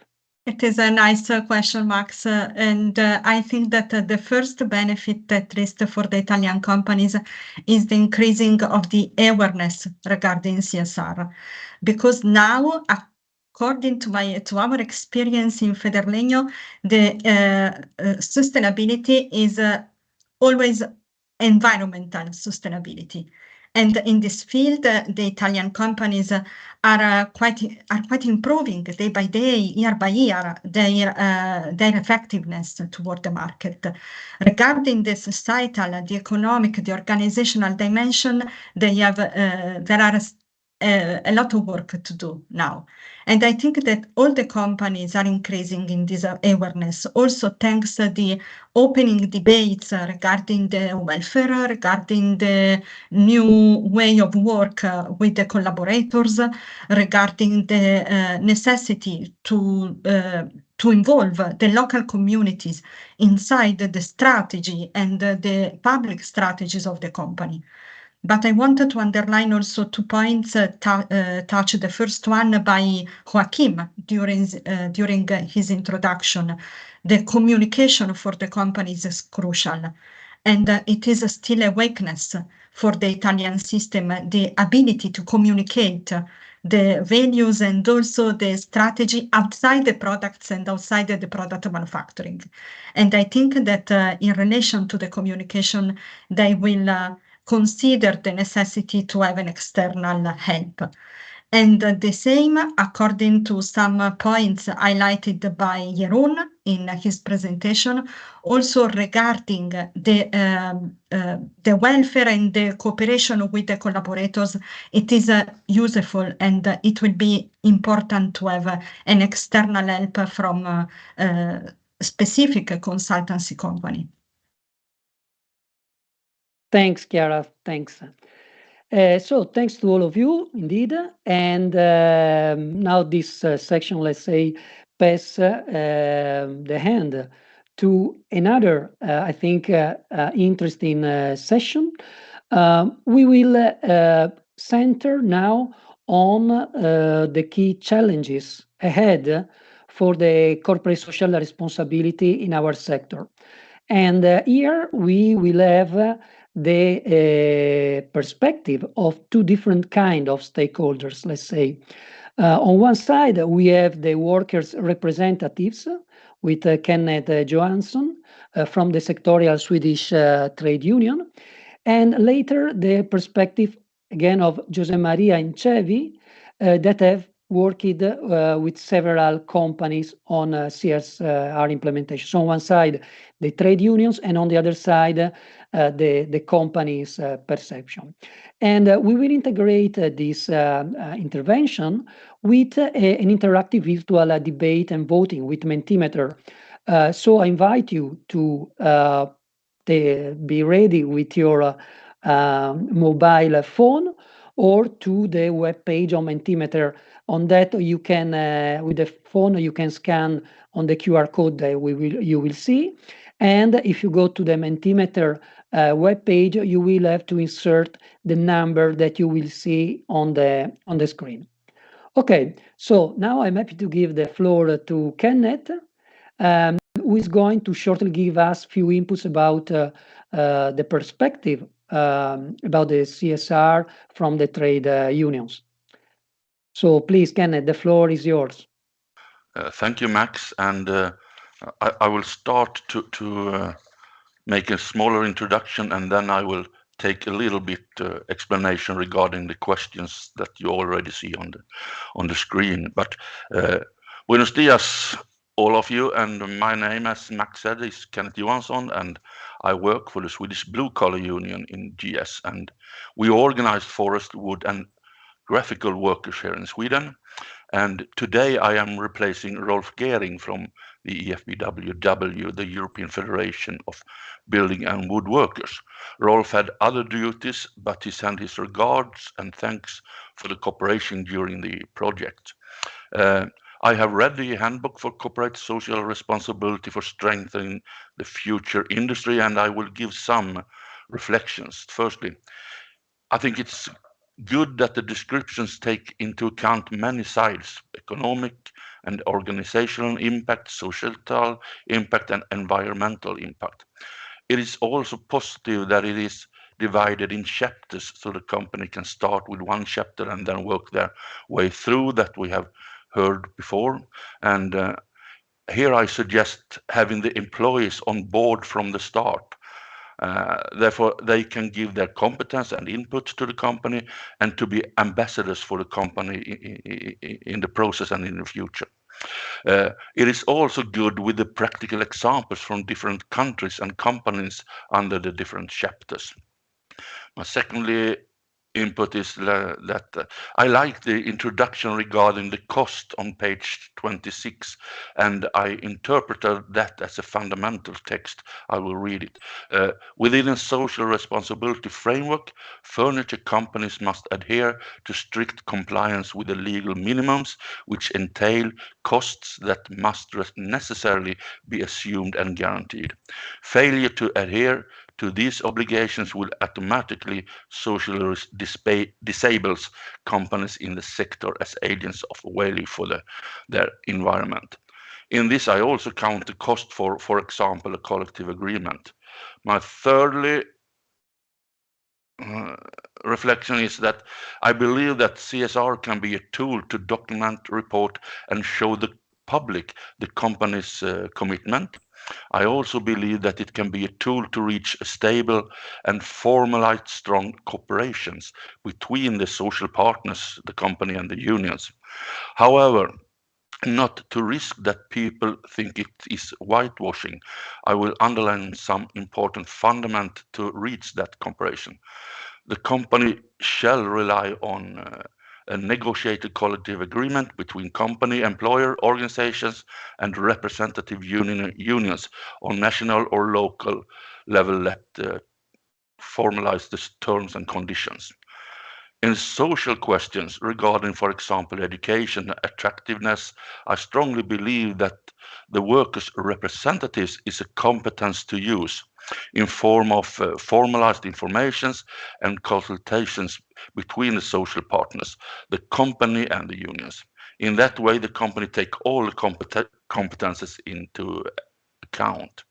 And my last input before the question, and not to risk the public say that it is greenwashing, it is important that is also exampled in the handbook, that you use already established systems such as FSC and PFC and their chain of custody.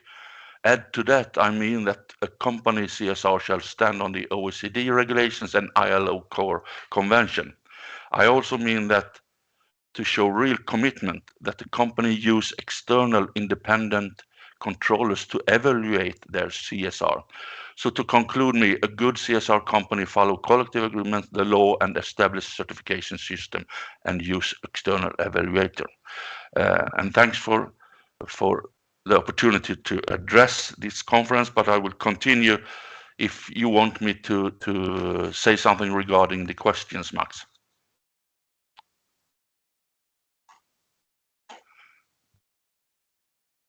Your mic.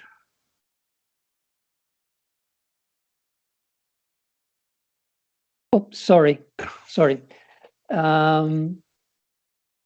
Yes, I'm going to read the question. So in principle, it should be shown now on the screen. So the question is, can collective agreements be a flexible way to regulate the relations between workers and employers and their respective organization? So here you can enter or with the QR code, or you can enter on the menti.com, and enter the code. For the moment, we have few answers. Let's see if we get some other more. If you want to comment in the meantime. Yeah, because I think I will explain why I put the questions online. I think I'm convinced that the best and most stable situation for a company and employees to regulate the labor is via collective agreement. Why do I mean that? You receive an acceptance for the situation. You have a more flexible situation because both partners want the company well, and you can find solution for the branch and company with an agreement. With, for example, directive or laws, you receive more one size fits all. To mention what I mean with flexibility, when the pandemic came in the beginning of 2020 here in Sweden and also the rest of the world, we and the employers, GS and TMF, for example, in the furniture sector, had an agreement regarding short-time work in the middle of March. So it's effective, it's flexible, it's fast, and that we achieved in the same time that we negotiated on a normal collective bargaining, collective agreement. So that's why I put this question on board. Thank you. Thanks, Kenneth, for this. Looking at the answer, it's pretty clear that it's very positive that nobody voted no. Of course, they show that we need that there is an adaptation to the specific situation, but it's positive that the answer are mainly positive in relation to this. Okay, now I propose to go to the second question. That is, does your company have formalized cooperation regarding CSR issues with unions representatives? You can vote again in the same way through the QR code and or through the web. I don't know if you want to comment something also about this, Kenneth. Yes, I can say something. Why I put this on the agenda. To reach and take care of all the competency to develop the company and raise, for example, productivity and get the employees as ambassadors for the company. I mean that the formalized cooperation between the company and the union is the best way. Then you have cooperation with an organization and are not so much depending on the individuals. Okay, perfect. So here again, we see that there is I mean, in spite of saying before that they could have been positive, we can see that not many times these agreements were formalized. Maybe there is some way to go ahead in this field. Okay, then we can go to the last third question. Do you consider it is good to have an external evaluator for the CSR work? Please, you can answer. I don't know if you want to comment on this as well, Kenneth. No comment on that. Okay, so just wait for the inputs from the participants.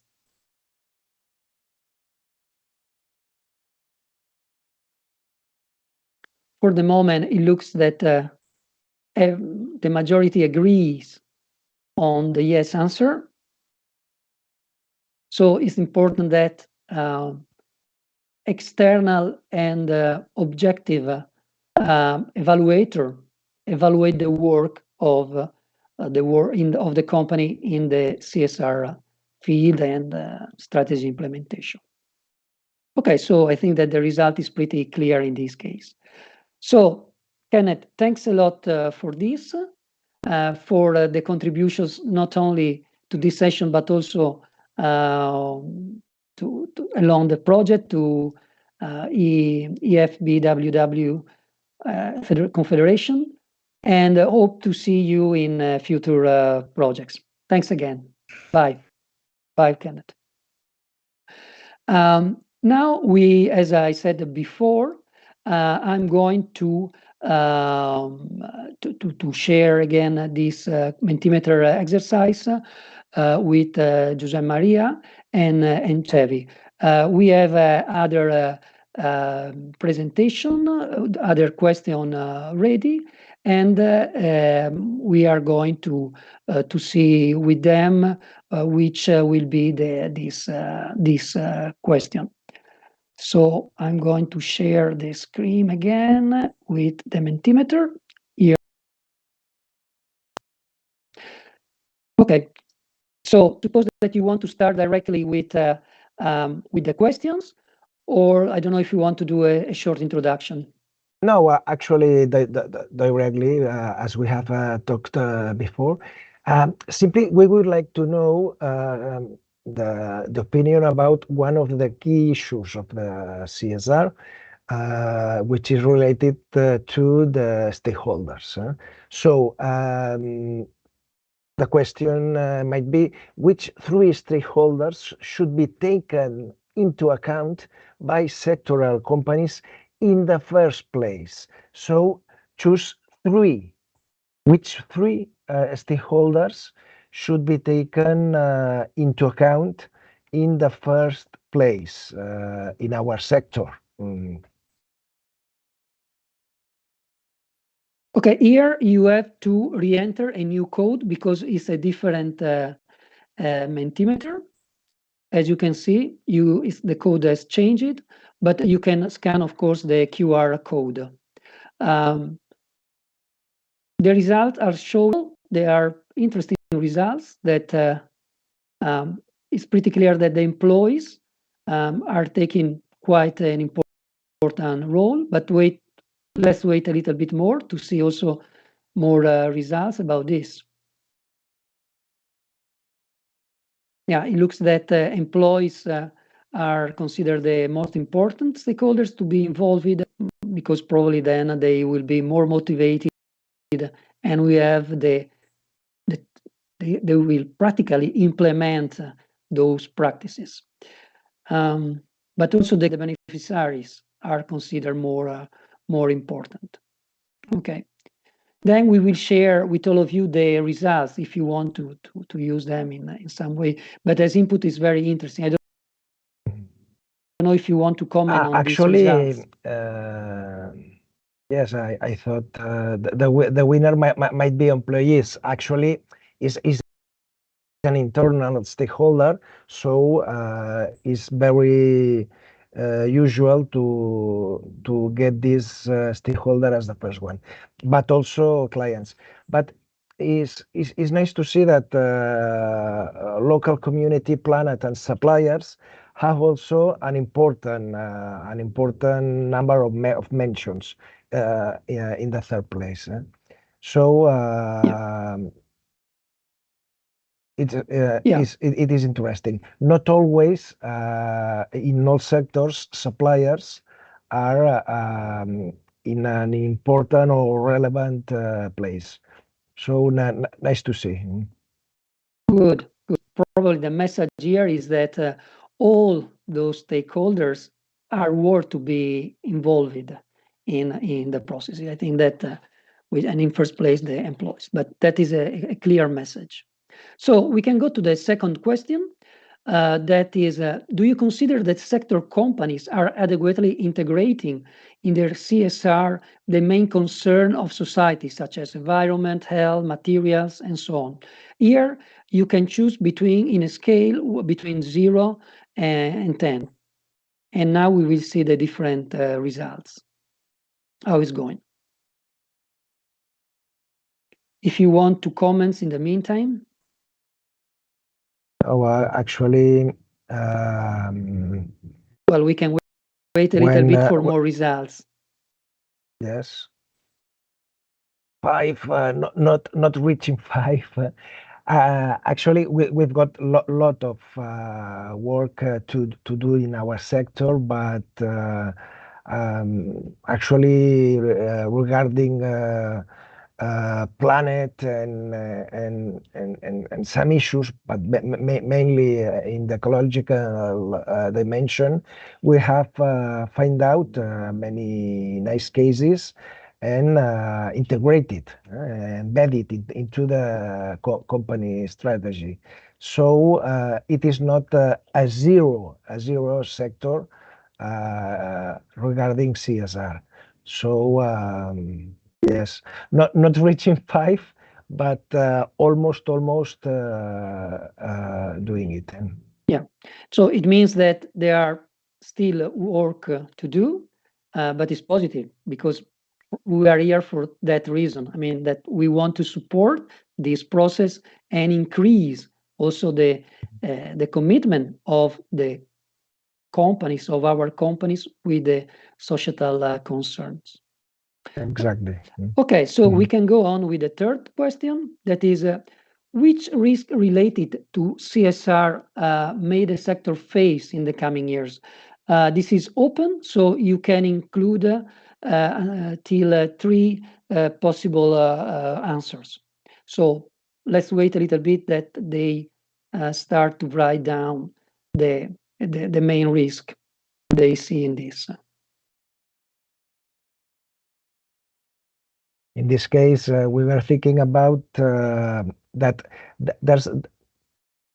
there are many benefits that we can perceive from CSR, but also in sometimes an incentive to go further in CSR issues is perceiving some kind of risks that we want to avoid. So the question is about it. Is about if we think that our sector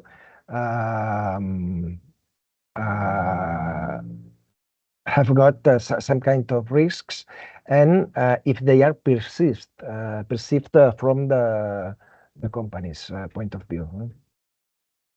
I do not see any inputs here, so maybe there are no risk, or maybe there is a problem in the Mentimeter. Okay, now they are coming. Okay. So we can see political crisis, profitability, lack of employees. Well, I think that the lack of employees is one of the big problems of our sector, as was highlighted before, but also the lack of materials, the commitment in CSR, the bad image of greenwashing, the material resource scarcity. Of course, energy costs at this moment is also very relevant and significant. Yeah, and then financial issues. There are relevant aspects over there as well, because for companies, there are some costs related to this. Yeah. So many. And actually, lack of employees and the need of having agreements with governments, but also with entities, organizations, to let companies to have new talented employees in the company. So maybe it has been actually an issue that has appeared in the previous works when building this handbook. Yeah. Okay, I think that we can be happy with the amount of input that we received also for this third question. Okay, now we can close this. So thanks, Jose Maria, and thanks, Chevy, for. Yes, yes, please. No, if you want to comment something more, please go ahead. No, it was greenwashing. Greenwashing was actually it has been mentioned at different moments, but think about that.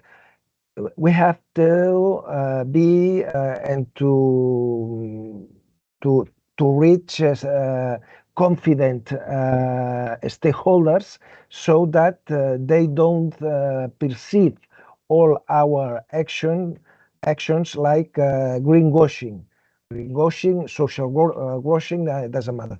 But so it is very important to reach confidence from our stakeholders, especially clients, but also employees. Yes, thank you. Thank you for this, Trevi. And thanks, Jose Maria. And now we are going to move to the final session, to the final intervention with our colleague Julio Rodrigo, who is going to talk about the services to support companies to deploy their CSR strategy. He will close as well the conference, so I will take the opportunity also of this last intervention of mine to express, first of all, my confidence that the results of this project, I think that will provide key and effective inputs to our companies and possibly inspire them also not only to properly respond to current and coming challenges, but also to properly exploit the opportunities that are raising in relation to CSR and the market and the labor market. He's going to close the conference. So I want to thank also all the participants, the expert and the partners that joining us in this event. But also I want to thank our communication team that made possible and streaming this conference. So thanks to Oriol and Arianna for their support in all these technical processes. Just to inform you also that the conference video will be later on available in streaming through the project website, and also the presentation. Everything will be online and also in the YouTube channel. So thanks again to all of you for joining us. And please, Julio, the floor is yours. Thank you, Max, and thank you for managing in an excellent manner the discussion here and the debate during the conference of today. So thank you, Max. So finally, let me. Oh, I have problems in moving. Oh. Yes, now it's working. So finally, let me to share with you how to have access to all these materials.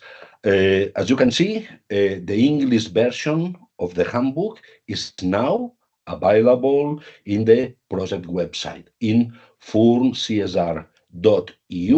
You have access to the materials presented today. And as you can see in this screen, in this slide, the English version is already available for the handbook. During the next days, and for sure before the end of the month, the rest of the languages of the handbook, so the other 9 languages, is also going to be available in this section of the website. So if you go to the website and if you go to the download sections, inside this section, you can have free access to the handbook.